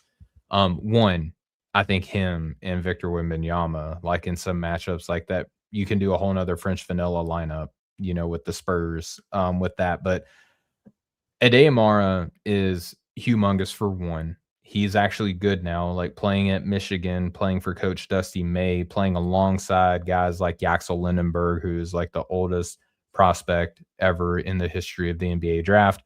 And Morez Johnson, who some people are lobbying for being drafted here, Jam. I don't know how you feel about that, but I think Aday still does good things for Chicago, who they do play fast. I understand that he would kind of be counter to that pace, but I think that there's nothing wrong with having variations with your lineups. He's obviously a great shot blocker. He's a fantastic rebounder. And I think that he's the best quarterback in the state of Michigan too right now. Like, have you seen some of the passes that he's had the audacity to throw out there, Jam? Yeah, like it's all the stuff that we saw in his priors, like it's continuously coming to fruition. Like it's been that quarterback pass that he threw just right there on the money, as you mentioned. Like Yep. it's really all there as a pass, and it reminds me a little bit of Hanson Yang, excuse me, in the way that he was able to just be such a fantastic passer with his size and the footwork that he has too, and just what that ultimately led to him being able to rise up draft boards. For sure. All right, Jam. That closes out the lottery. The Chicago Yeah. Bulls had the 14th pick. We're still in the top 15 though. The Golden State Warriors are on the clock, Jam. All 14 of my top 14 picks are gone. And let's see where you take this 15th pick to the Golden State Warriors, brother. Man, there's a couple of different options I really thought about, but I think with this one, I'm going with Cameron Carr, guard wing out of Baylor. This is someone who has really just jumped off the charts since he has gotten to Baylor. 20 points per game score, solidify himself as a shooter. You can do some stuff off moving as a shooter. It's going to be a legitimate floor spacer, can fit right in. The athleticism from day one is going to work on, be functionalized on both ends as a play finisher, as a defender as well, too, defensive playmaker. So I think he fits right there in Golden State. Braylon Mullins would have been another Oh, great sure. guy here Hand if in he glove fit. wasn't there. Yeah, I also like Isaiah Evans here too, but this is probably a little bit too early for him right now. But yeah, I think this is going to be a really good fit, seamless fit. I also thought about Thomas Haugh, who got some love in the Oh chat man. there Shouldn't have too. said that. I know, right? Thought about him there too, along with a couple other higher upside guys. But ultimately, that's where I went. I have him lower. I had him on my little miniature mock draft that I did by myself prior to the show. I had him going 23. I get it. Hmm. I get that he is a good 3-point shooter, one of the tough shot makers in this class. He's a crazy shot blocker at his size as well.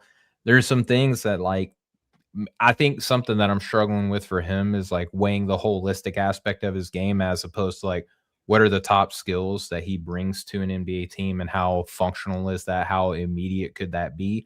He has gradually risen up my board as the season goes on. Maybe he ends up getting closer to like this 15th spot, but right now I just don't have him that high.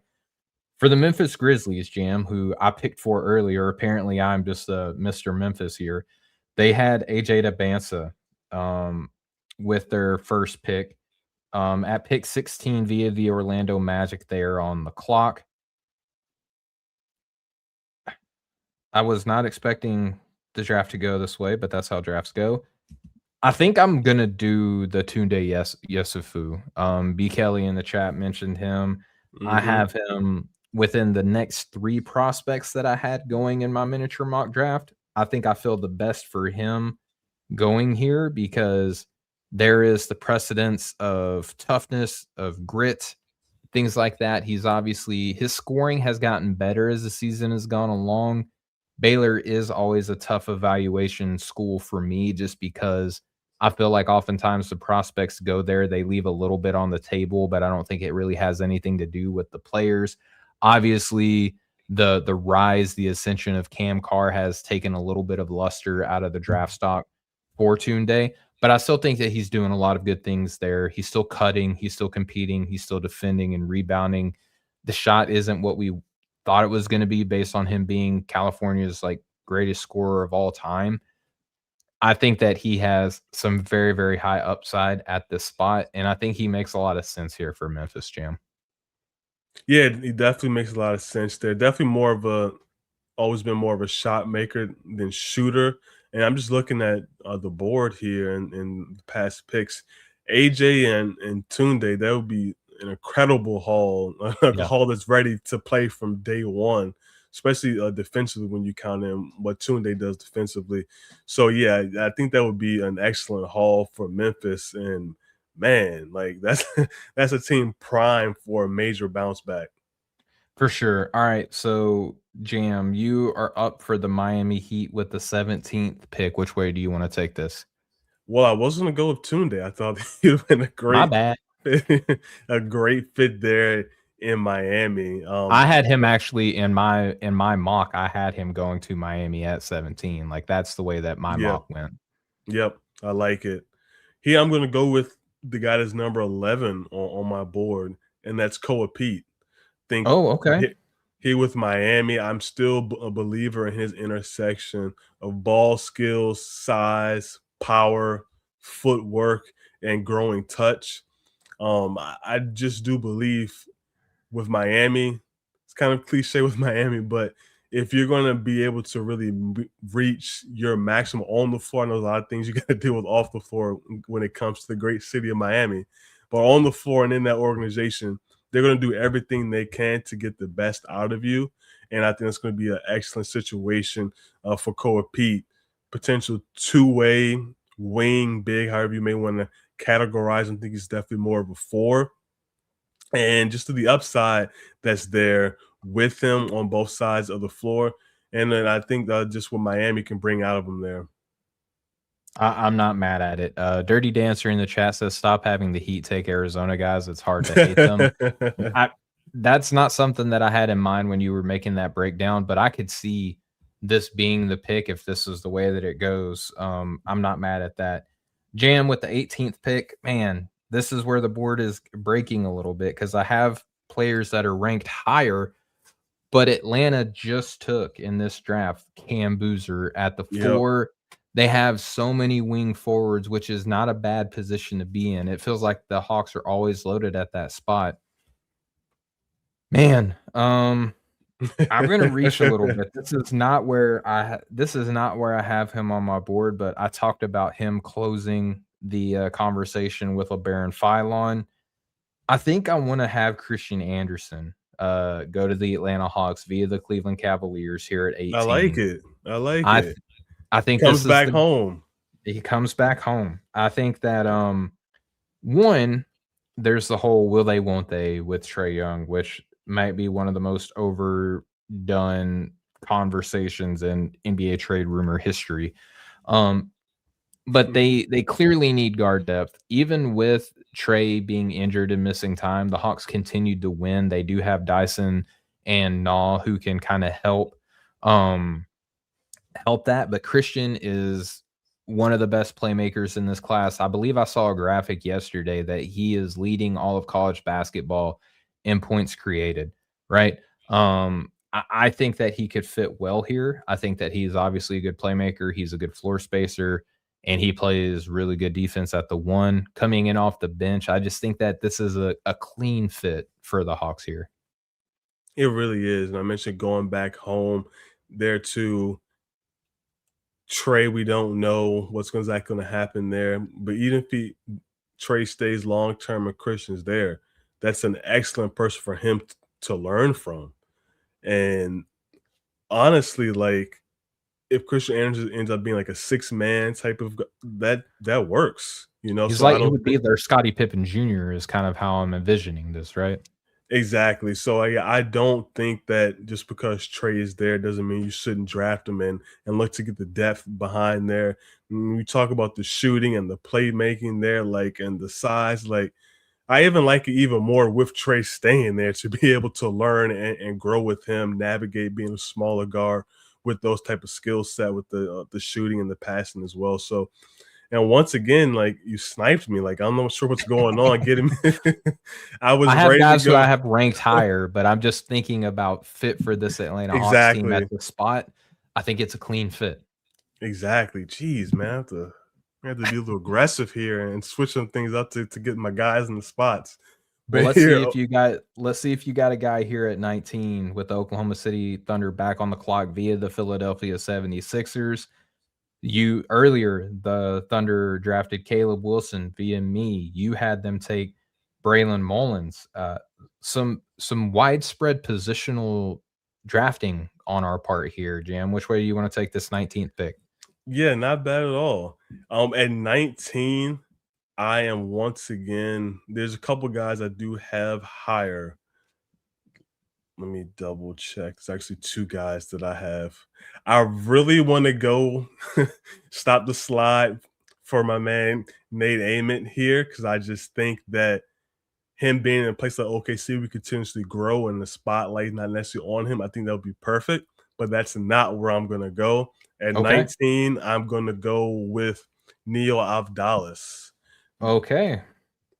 The Thunder get another versatile piece, a wing, can play a little bit of the point guard spot, but more so kind of like the wing, a playmaking wing, run pick and roll. The shot kind of goes and comes, but I think there's a solid floor of a guy with that size, the feel, and the playmaking that can fit right in with OKC. You're not exactly sure what's going to happen with Topic.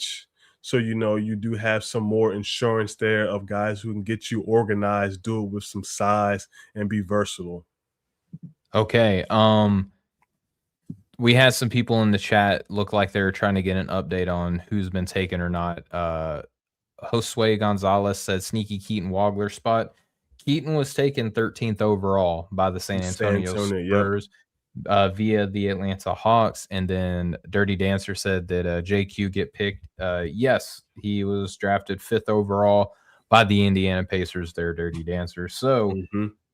a lot of variation on my board and your board is what it looks like, Jam. With the Toronto Raptors up here. And I will just say real quick for Neo, he is all over the place for me. I in I my get mini mock it. I get in my it. mini mock, I had him going 30th overall to the Washington Wizards. Man, that would I be a could great pick. yeah, I mean, could you imagine him and Darryn both going to the Wizards? That would be pretty crazy, right? Yep. He has games where he's just a ghost. You know what I mean? Like he has either all-star games or like did he play? You know what I mean? Like he's had a lot of games like that. For Toronto, I have two guys like back to back. I think I want to go with the highest ranked guy, even though my next guy I love to death. The Toronto Raptors with the 20th pick. I'm gonna have them select Thomas Haugh. I think that he kind There of we gives go. this team some toughness. The Yeah. way that they play, I think that he would fit in nicely with that like cut heavy style of offense, that funky type of play that they have. He can get to the rim. He's shown positional versatility where last year we saw him play 4 and 5 and a little bit of 3 as a nicety. This year he's playing the 3 exclusively, or not exclusively. He's starting at the 3 and then sliding down in the lineup. So he's giving you front court versatility. He's a good play finisher. I don't know how much I buy the 3-point shooting, like translating fully. I think that he's going to be good enough to be dangerous, but not like a sniper or anything like that. He's a fantastic rebounder. He's a fantastic defender as well. I just think that he's going to be a really good try hard on a team. And you could do a lot worse than that at the 20th pick for me, Jam. Man, I absolutely love it. Honestly, I hate it only because that was gonna be my next pick once again, but I do. He would have been good in But Charlotte. he definitely would have been. We talked about just the direction that they're going of getting, more hard nosed guys that can do a little bit of everything. He certainly would have been perfect there. But going to Toronto, they get more size. Just a guy that plays like his hair is on fire, just the energy that he brings, the play finishing. I think he has gotten better with the ball in his hands this year, a little bit as a scorer. That's not going to Yes. be his role at the next level, but it is wonderful that you can show that and that there is going to be some more to you when the team needs it, whether it is you have an advantageous situation, they want you to go. So I do love that. And Haugh is a guy that I have come around on, who keeps rising up my board. I wish he was a better shooter. I think he's gonna be more of a shot maker than shooter. I think if I was more confident about the shooting ability, like if I thought he was gonna shoot upper 30s on decent volume, I think he would be a lottery guy for sure, like lock lottery. Sure. But I totally can see him returning lottery value, even if the upper 38% shooting is not in the cards for him. I had him 15th in my mini mock going to Golden State. Like, that's where I had him. So I think Toronto getting him at 20 is incredibly good value. I do feel like it's also pertinent to put out that he is also old, but at 20, I feel like teams are a lot more willing to draft these dinosaur prospects, these like old AARP sponsored NIL money athletes that we have here. Jam, before we move on to you picking for the Charlotte Hornets via the Phoenix Suns here with the 21st pick. We'll hit this last break and then we'll get through the back little third of the draft here, Jam. Just hang tight. We'll be right back.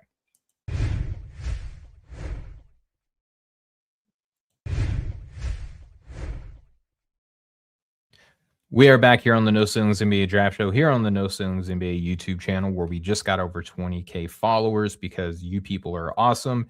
And we're also a podcast player of choice. Jam, you and I have gone through 20 picks so far. To recap, the Washington Wizards got Darryn Peterson. The second pick, the Memphis Grizzlies got Dybantsa. The Atlanta Hawks drafted Cam Boozer. The Oklahoma City Thunder selected Caleb Wilson.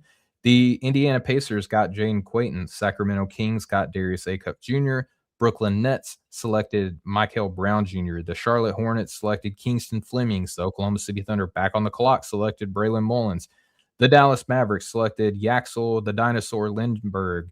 The Milwaukee Bucks selected LeBaron Philon. Portland drafted Hannes There we Stein. go. There we go. The San Antonio Spurs selected Keaton Wagler. The Chicago Bulls selected Aday. The Golden State Warriors selected Carr, and the Memphis Grizzlies, back on the clock again, selected Tounde Yessoufou. The Miami Heat selected Peat. That's fun because it rhymes. And the Atlanta Hawks, with the next pick, selected Christian Anderson. The Oklahoma City Thunder, back on the clock again, selected Neoklis Abdalas. And with the 20th pick, the Toronto Raptors selected Thomas Haugh. Jam, you are on the clock with the 21st pick for the Charlotte Hornet via the Phoenix Suns. Who are you going to have them take, brother? Charlotte here in the spot, I'm going with Chris Sinek Jr. They Okay. get a skilled big man, still a little bit of a project, but I like for the most part what he's done. Just an excellent situation in Houston for him to grow as a more consistent defender. And the numbers as far as defensive playmaking hasn't been what I want it to be. We're talking about a really athletic, long athletic, mobile big that's only averaging 0.5 blocks per game, 0.9 stocks per game. So that is like the bad side, but I'm just hoping that there is more that's low-hanging fruit for him to be able to take a next step, especially on the NBA level. But I think this is a floor spacing big that can potentially pass, dribble, shoot. Like when you watch some of the prior stuff in high school, like he's shooting movement threes comfortably, and being able to tack off of closeouts and everything like that. I think the biggest thing for him is to continuously show he can do the big man things. He's been showing it, maybe not every game, and then we're all Little humans. flashes. Yeah, all humans are not going to be perfect every night, but he's been showing those little flashes. Yes, I will set a screen. Yes, I'll rotate. Yes, I will stick my nose there and rebound and do more of those big man things. And I think that's going to come. He's a play finisher at the rim, runs the floor like a gazelle when he gets out. And I think the shooting is a real weapon. And I'm just hoping that the rim protection comes around. He doesn't have to be an anchor big. That'd be great if he is, but if he can be defensive playmaker, show his stuff, he can defend in space, defend multiple levels defensively. I think it'd be a great fit, and him being able to potentially play next to Kalkbrenner if they want to do that. I love this on multiple levels. A lot of the things that you said, I won't echo. I actually had this pick going this way on my own little mini mock that I did, just kind of see Let's where I would go. have players, right? The cool thing about what we did, Jam, I don't know if you caught this. He and Kingston Flemings are both on the Hornets now on this mock Oh, draft. I didn't see So, that. Make the yeah. transition easier. Exactly, you got a little built-in chemistry. Yeah. I love the idea of him playing in Charlotte. That team is so much fun. No pressure, out of a lot of big media spotlight. Doesn't even have to come in and be like the savior big man on his team. He could come in and be like a platoon big man. I think he would probably want to come to a team like Charlotte because naturally he's a little bit more perimeter based. So he can be like a help side big man, like what we see in a lot of NBA sets already. So I think that that's a great fit and a great pick by you. And again, the Houston boys are in Charlotte together. That's just so much fun. They All did the right, so same Jam, thing with Duke. They're trying to replicate what they worked out for them. it's almost like we thought about all of this ahead of time, but we're just good like that to where circumstantially and accidentally we just kind of stumble our way into such a good fit like that. All right, Jam. I have the Minnesota Timberwolves next. I don't have a point guard that I think that they should reach for at this spot. Now, you could tell me Bennett Sturts is a point guard and he could fit here. Sure, I wouldn't be mad if that's the way that people wanted to go. Mhm. I think that you also don't have to draft the point guard that you want on the team. You can trade for them, right? They have no shortage of kind of like fours, kind of like big threes and fives that they can package together to get themselves a point guard, which means that they would be a little bit barren at the forward spot.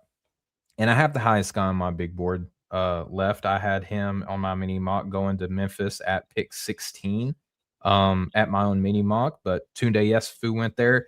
This guy's still available. I'm interested to get your thoughts on this.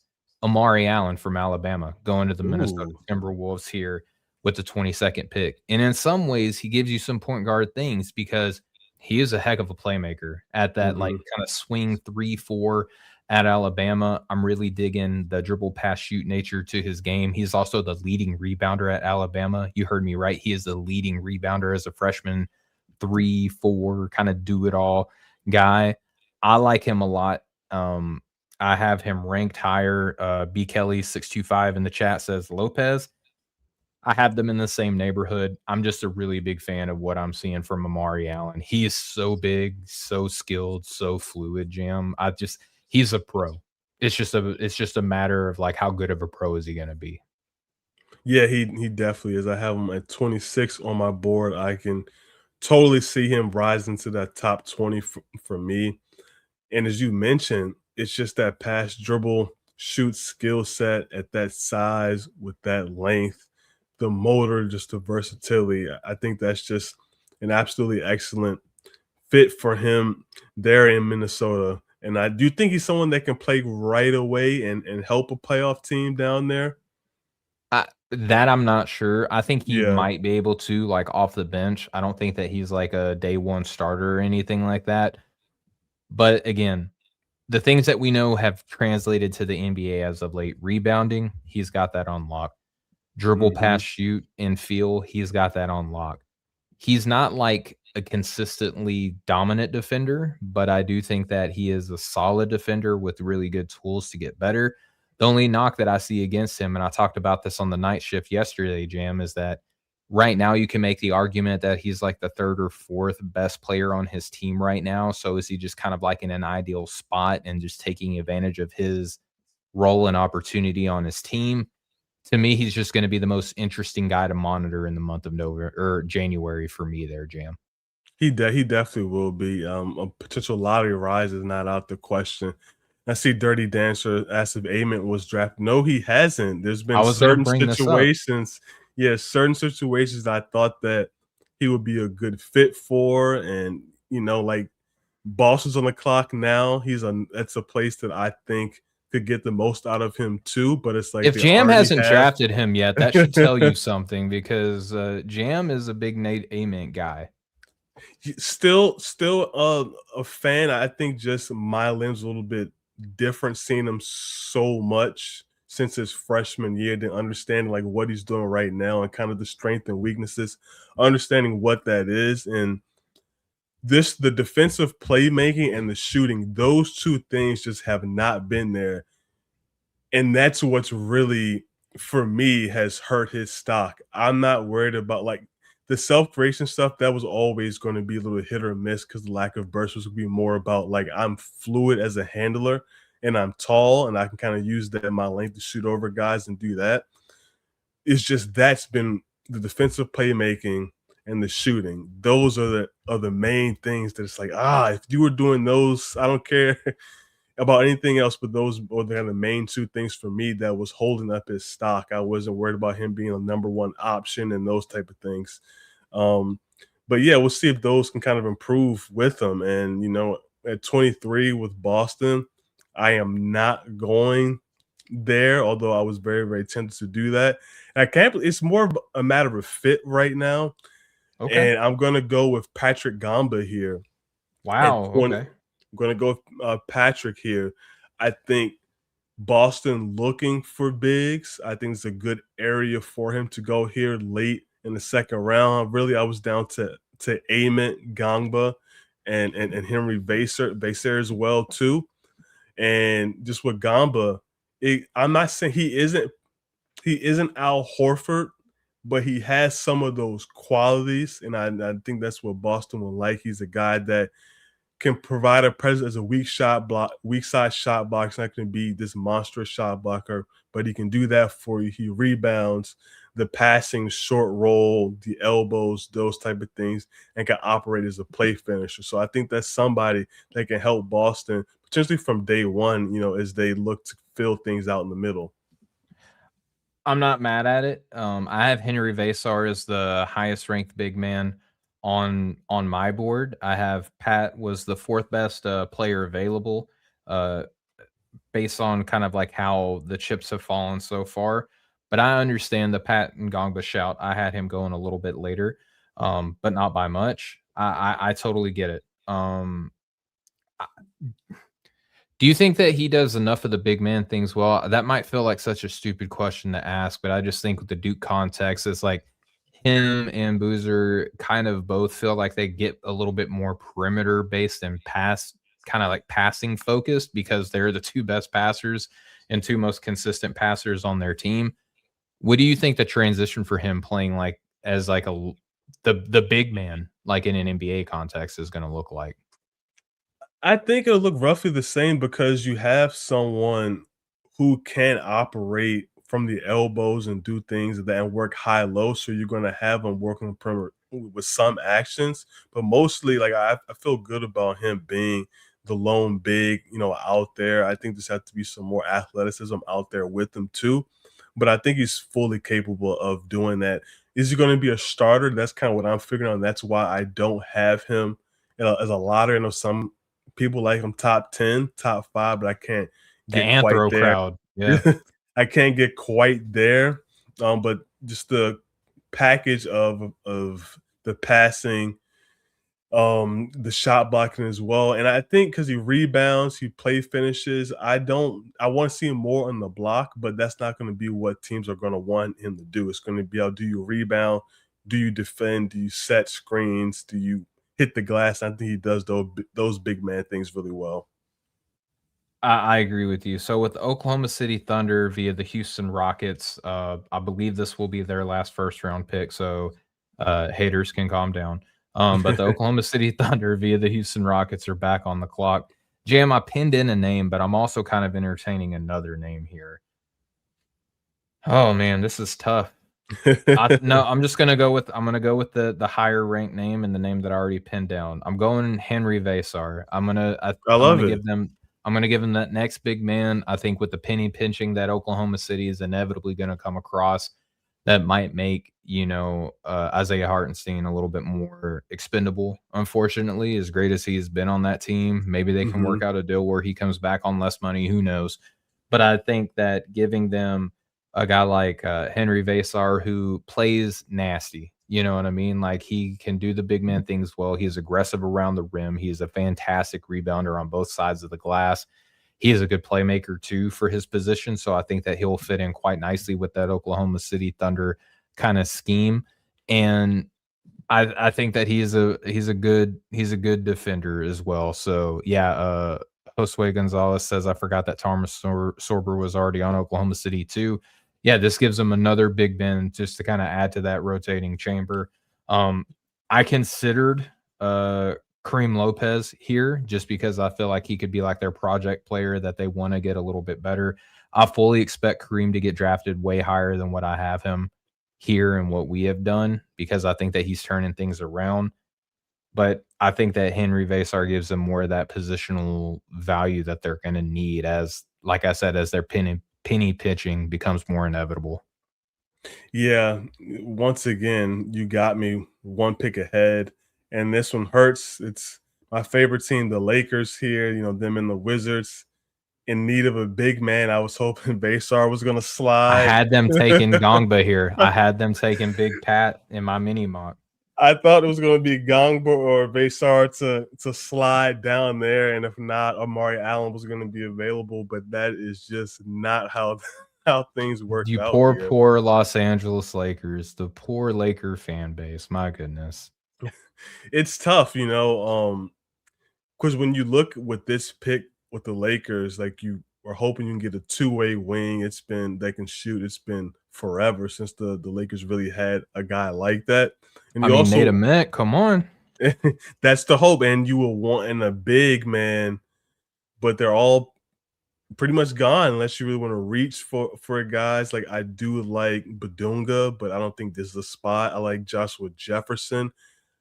I'm I need to watch more recent film on Joshua Jefferson because he would be a guy that is in play for me. I'm just not sure about what the rim protection is going to be. Something that the Lakers do need. Man, I'm just going to go with Nate Amon here. I Okay. think just he's fallen long enough here. I think there's a potential upside play here for the Lakers. I wish the more, like we mentioned, more of that defensive playmaking was more in place, something Lakers do need. But this is a guy high upside, whether he kind of reaches that or how realistic for him to reach what that is remains to be seen. But hopefully, this is still someone that is a pass, dribble, shoot, big wing that can space the floor, and could be a potential good fit for the Lakers.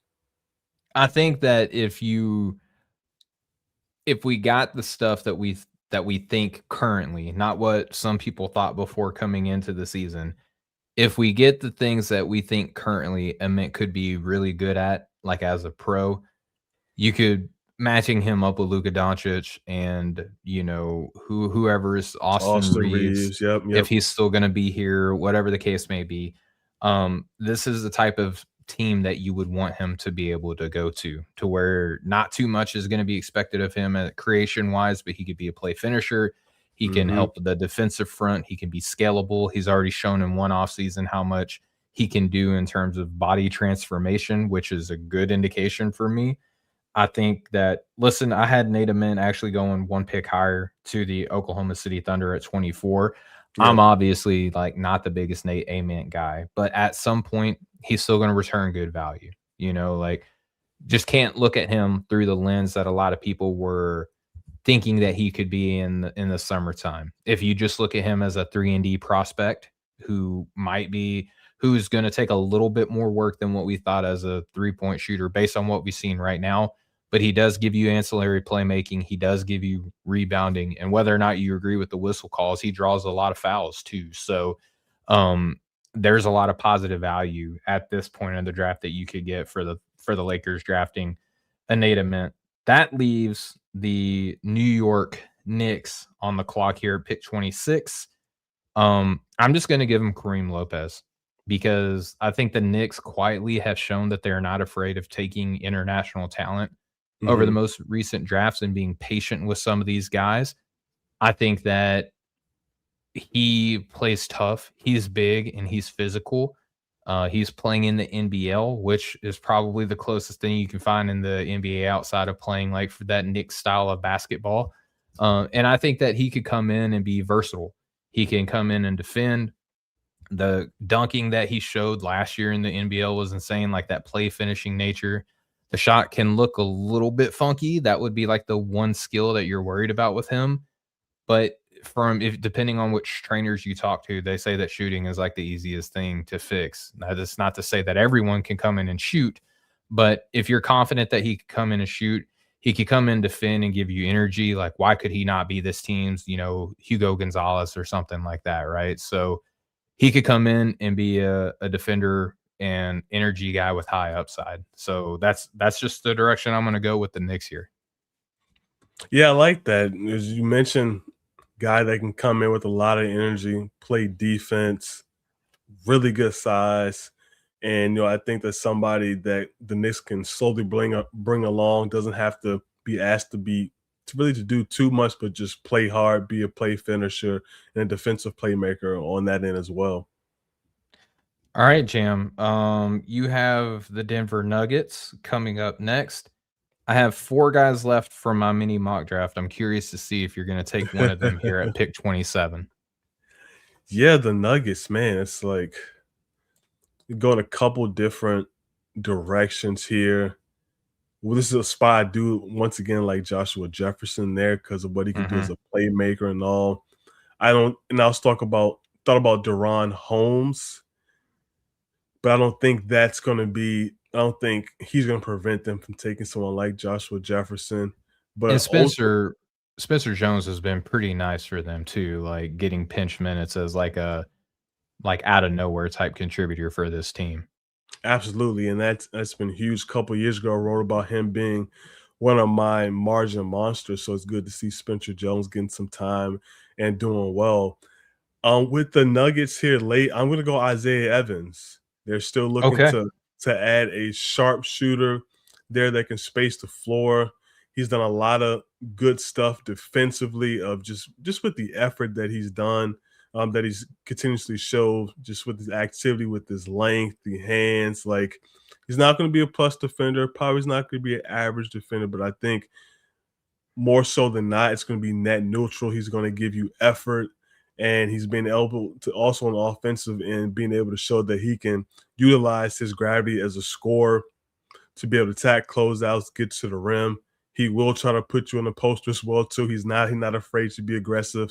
So Denver's getting one of the best movement shooters in the class, screen navigators, and he's obviously not going to be Michael Porter Jr., but can play a similar role to someone that's going to be this lethal movement shooter with some size, not the big wing size of Michael Porter Jr., but he does it with size that's going to keep things open for guys like Aaron Gordon, Joker, of course, Jamal Murray. So I think he can be a seamless fit there. Not mad at it. I didn't have him in my mini mock. I think the production has been kind of off and on. I don't know if the way that Duke is constructed this year is really the best for him, where they don't really have like who's the second best player on this team on a night in, night out basis, Jam. It It's should be really him. should be him, but it's up in the air every night. Yeah. You know what I mean? He did just have a really good game Saturday, so hopefully that's a Mhm. sign of things to come throughout conference play. Not mad at it. It does feel very Denver Nuggetsy. I'll save the pick that I had going there because I think I might be able to get him with the last pick with the way that things are going.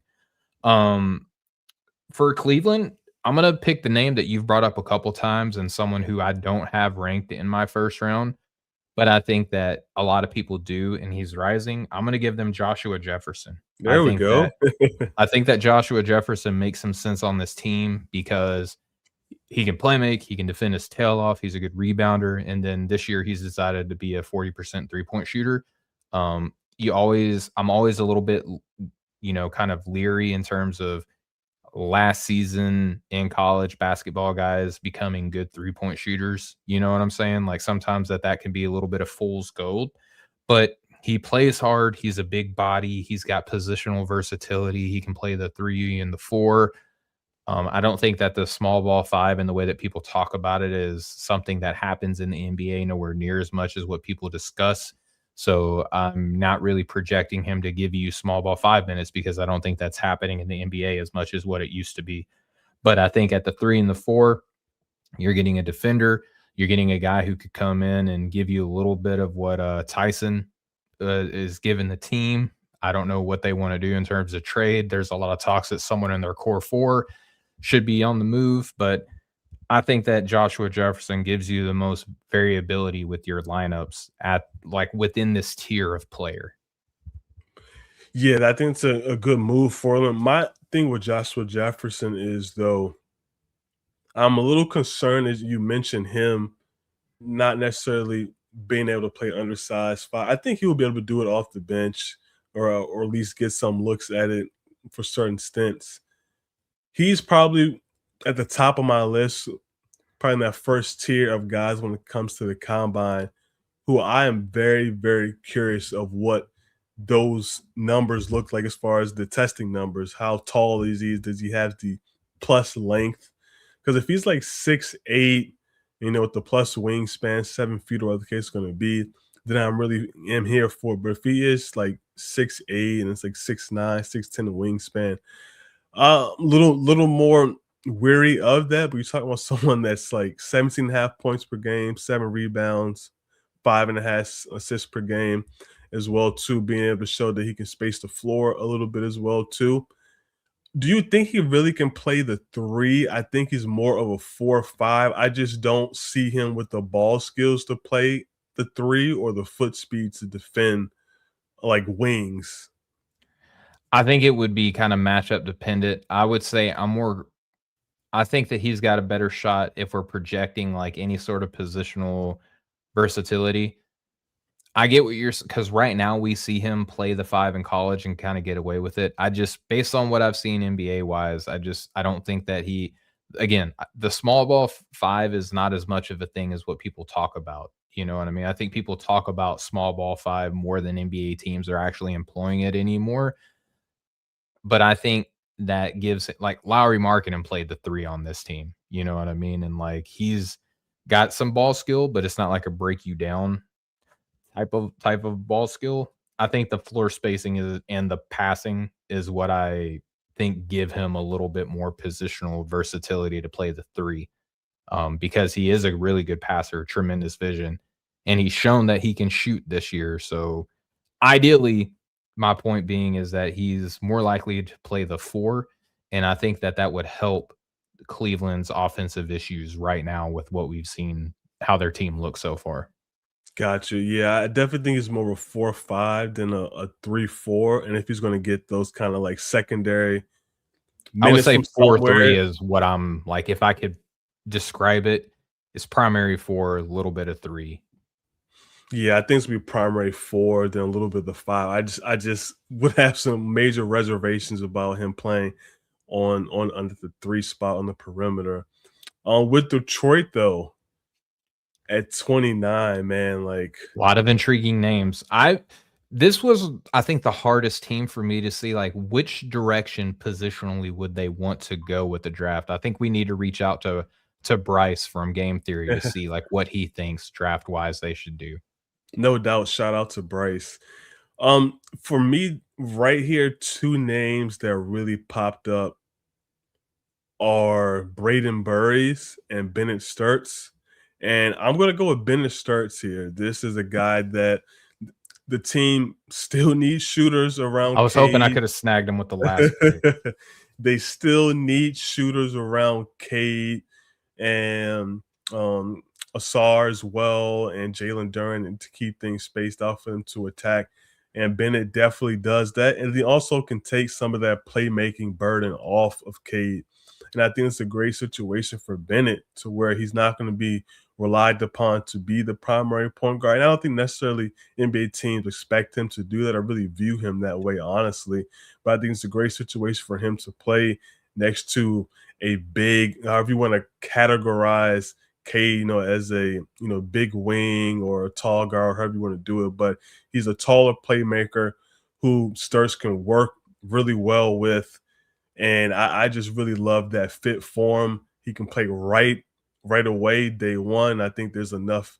If you're worried about the defensive capabilities and tools of Sturz, I do think he has enough instincts and just kind of the defensive feel too, to getting past the lanes, quick hands and things like that.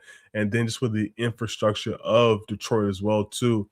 You have Darryn, who's a solid shot blocker back there, and obviously Ausar, who can take on any of the kind of primary matchups all over the floor, except for probably the five. So I do like the defensive infrastructure that's there, and then what Sturz can do offensively. That's a fantastic pick, dude. I was hoping that I could have taken him with the last pick. I was hoping that he would have slid to Washington, who earlier in the draft jam, we had them take Darryn Peterson. And the more that I'm looking at it, the more I think they're guard heavy, obviously, right now. Yeah. And I'm having a hard time. Like right now, I'm calling up my board to see who I like at this spot because I wanna consider Eric Ribe here. I genuinely Ooh, do think that highly of him, really? but, yeah, I That's a do. surprise. I like Eric Ribe a lot. But it's one of those things to where, like, I could put his name here, but I don't think that he would wanna come out and be drafted 30th in the NBA draft when he could come back and play at UConn. I know that's not necessarily the game that we're playing right now, but that's just kind of like where my head's at right now. You know what? Screw it. I'm just gonna do it. I'll give them Eric Ribe because he's big, he's long, he can defend, he can rebound. He's playing in a system to where he's doing like baby Donovan Clean type things. And I think that if I could bring that guy in as like a pre-draft candidate for Washington and give my team more positional versatility, with Alex Sarr growing and doing the big man things, I like the long term play of Eric Ribe. He probably is not going to come out in this year's draft, but I think if I could bring him in, that I would want to bring in that type of player on this Washington team to give them more depth at the big man spot to do traditional big man things, if that makes sense, Jim. Yeah, you brought up the name Donovan Clingan, baby Donovan Clingan. Like, what percentage of the rim deterrent or just overall defensive playmaker, how you want to gauge it, do you think Ribe is compared to Klingon? Because like that Klingon was it was defensively tilted, Yep. potential anchor back there, and I just don't see that. And I've never really saw that with Ribe. I've seen him up close in high school for multiple years. And so far at UConn, I've liked what he's done defensively, but I'm just not seeing anywhere near close to being like a Donovan Clingan level type of contributor defensively. Yeah, and I think again, this is one of those guys I think that I'm getting ahead of myself because I think when it's all said and done, he's gonna be really, really good. But I could have gone Terrace Reed here, who I think is a little bit more immediate, like what I'm kind of looking for. But Yeah, Riot at his size and what we've seen him do, like he played 15 minutes yesterday and got a block. He scored multiple buckets. He's just so big. His coordination has grown a lot. His toughness has grown a lot. yeah, That's just the type of player that I'm envisioning Washington wanting to go after. Like Daniel Jacobson was another guy playing at Purdue who I think kind of fits that same thing. The thing is I don't think any of those guys would want to come out with the NIL situation and be drafted 30th overall. Like I could see them wanting to go big rim deterrence after getting Darryn Peterson at the top of this draft and with the slew of wings and forwards that they already have on this team. Like giving them a guard, I could have went Braden Burries. I like Ryan hmm Conwell a lot. I think that he could have easily been a name that I put here on the board, but I I want big rim deterrence, so I'm gonna go Eric Ribe here. yeah. Ribe, I'm hoping that I want to see more of that rim deterrence. I'm just not quite seeing that on the project towards the NBA level. We will definitely see it. I think at the kind of the core, which I do like about him, and I think that's really what the sell is for him. Just the avenues as coveted stretch big shot blocker and a pass dribble shoot big, and like those type of archetypes and that type of profile. Like I do like that gamble there late. Yeah, and I'm not necessarily the happiest with this, and, for the sake of, like, trying to get the pick perfect, I just went with the guy who I feel, best fits that, but, Jim, Yeah. who was the best player that you have remaining? We'll just do that bit real quick before we close out. The best player I have available is Paul McNeil at 30, just in front of Matt Abel. Okay, yeah, I have Ryan Conwell, who I have in, like, that mid to late 20s range is my best Got you. available. Yeah, I got Yep. Conwell at 34, so not too far behind.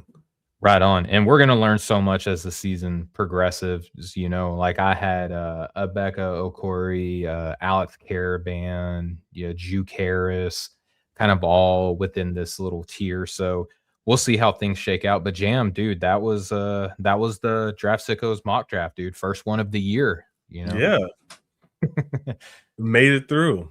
Made it through. All right, so just quick recap. Washington at number 1 took Darryn Peterson. Memphis at number 2 took AJ Dybantsa. Atlanta at number 3 via the New Orleans Pelicans took Cam Boozer. Oklahoma City via the Los Angeles Clippers took Caleb Wilson. The Indiana Pacers took Jayden Quaintance. Sacramento Kings took Darius Acuff Jr. Brooklyn Nets took Mikel Brown Jr. The Charlotte Hornets took Kingston Flemings. Oklahoma City Thunder via the Utah Jazz selected Braylon Mullins. The Dallas Mavericks took Yaxel Lendeborg. The Milwaukee Bucks took Labron Philon. The Portland Trailblazers took Hannes Steinbach. The San Antonio Spurs via the Atlanta Hawks took Keaton Wagler. Chicago Bulls took Aday Mara. The Golden State Warriors took Cameron Carr. The Memphis Grizzlies via the Orlando Magic took Tounde Yessoufou.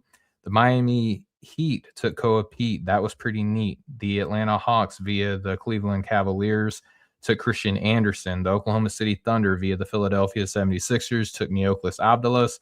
The Toronto Raptors took Thomas Haugh. The Charlotte Hornets via the Phoenix Suns took Chris Sinak Jr. The Minnesota Timberwolves took Amari Allen. The Boston Celtics took Patrick Nyongba. The Oklahoma City Thunder via the Houston Rockets took Henry Vasar. The Los Angeles Lakers drafted Nate Ament. The New York Knicks drafted Kareem Lopez. The Denver Nuggets drafted Isaiah Evans. The Cleveland Cavaliers via the San Antonio Spurs took Joshua Jefferson. The Detroit Pistons drafted Bennett Sturts. And the Washington Wizards via the Oklahoma City Thunder took Eric Ribe. So, Jam, that was our first mock draft. We'll probably do another one of these here in a couple of months. Do you have Yeah. anything that you want to promote before we close the show? Yeah, absolutely. Just recently wrote about Henry Vasar and his case as a first round pick and potentially lottery pick. He's someone that's really added to and really just helped provide a jolt to what coming to the season just kind of a really malign big man class, just really from not just the depth perspective, but also just kind of the quality at the top. So I think he's really added to that. And he has a strong case to be in the first round and was drafted in the market as we just did. So have that out. And then I probably next week should be having another edition of Jam's Journal. I will be down. Love those, by the way. Appreciate it. I will be down in Charlottesville to see UVA take on Stanford. So I'm really looking forward to that matchup and getting the report out and getting to see Abuka Okori. I think that's how you pronounce his I name. believe If I got you. it Yeah, we know who you're talking correctly. about. Yeah. And Scoring guard out of Stanford. yeah, it'll be great to finally listen to some some games with the volume on so I can learn better pronunciation. And I'll say also, just real quick, I love all the sites, all the team roster sites that has the pronunciation there, whether it's where you can listen to it or just see if it spelled out as well too. So I would love for everybody to do that. That would be awesome. So we'll have that coming. I was so excited to get to Charlottesville to get a look on him because of Corey. He has been another one of the guys as we always expect in the class who comes out of nowhere, was a freshman, whatever the case is, that kind of just crashes the draft party, or just a guy that's like, man, I really need to see this person. So I'm looking forward to seeing him up close. For sure. And in the chat, Chris LeBron from Off the Ball Pod, going back to my Shout out, days Chris. where I was first cutting my teeth and podcasting. Chris shouted out my hoodie. Best there is, best there was, best there ever will be, Chris. And then Josue Gonzalez wanted to thank us for this mock, and he loves our insight and context. Thank And all also, y'all. yeah, absolutely. Like, y'all are the reason why we do this. But Josue was also curious to see where we had Tyler Tanner. I got to do some more. I got to do some more work. I have him in my second round. I don't know if he can be in the first. I never want to rule it out, but Yeah. he's kind of like in my mid-second round range, Jam. Same here. I have him at 50. Still got to do a little bit more work. But when you talk about the shooting, the playmaking, the athleticism there, like, you know, I see a bench spark. I understand people like him a little bit more than that, you know, but we'll see. Time will tell, and we got a few more months to, we got to give some final evaluation. So it's great. We don't got to be right now. We got to be right at the end. Right at the right moment. And I'll also put Morez Johnson into that category. I was talking with Metcalf about him yesterday, where I got to go back and look him with like eyes expecting him to be a first rounder and see how I feel on the other side of that evaluation. But a lot of people are really starting to like Morez Johnson as a potential first round guy, Jam. But for myself, for the No Ceilings, I just had my scouting journal get posted for my recap of Arkansas versus James Madison. I shouted out the No Ceilings community. Thank you very much. But I shouted the No Ceilings community out yesterday. I'll do it again. Thank you guys so much. Because of y'all, I was able to go back to my home state to watch my home state team play, win. I got to talk with Coach Calipari, which is just like a bucket list item. I got to be credentialed to cover my favorite team. And I got to do all that with my dad being there with me, which meant the world to me. So couldn't ask for a better Christmas than what I got, man. So that was awesome. This upcoming Thursday, I'm going to have a Keaton Wagler, who we drafted. Let's see here. We drafted 13th to the San Antonio Spurs. So a rising name. I'm going to be having words on him coming out this upcoming Thursday. On Saturdays, I'll continue to do my sleeper prospects of the week. And then the following week, I'll go ahead and spoil this now. I'm going to give an update mid-season findings, 5 findings from the mid-season update that's going to be dropping over at noceilingsnba.com. But Jam, that's going to do it for us tonight. Thank you as always, brother. And thank you all for watching and listening. Be sure to check us out on Ground Floor Podcast, a collaboration between the Field of 68 and No Ceilings. Be sure to listen to us over at the Locked On NBA Draft Podcast with No Ceilings. NBA, NoCeilingsNBA.com for all of our written work. Follow us on all of our socials at No Ceilings NBA. And if we got you here on YouTube, please be a part of the push. Like, share, subscribe, and all of that stuff. Thank you all so much for helping us get over 20K. For my co-host, Jam Boozer Hines. For myself, this is the Draft Sicko Show here on No Ceilings, and we will catch up with y'all next time. Much love, y'all.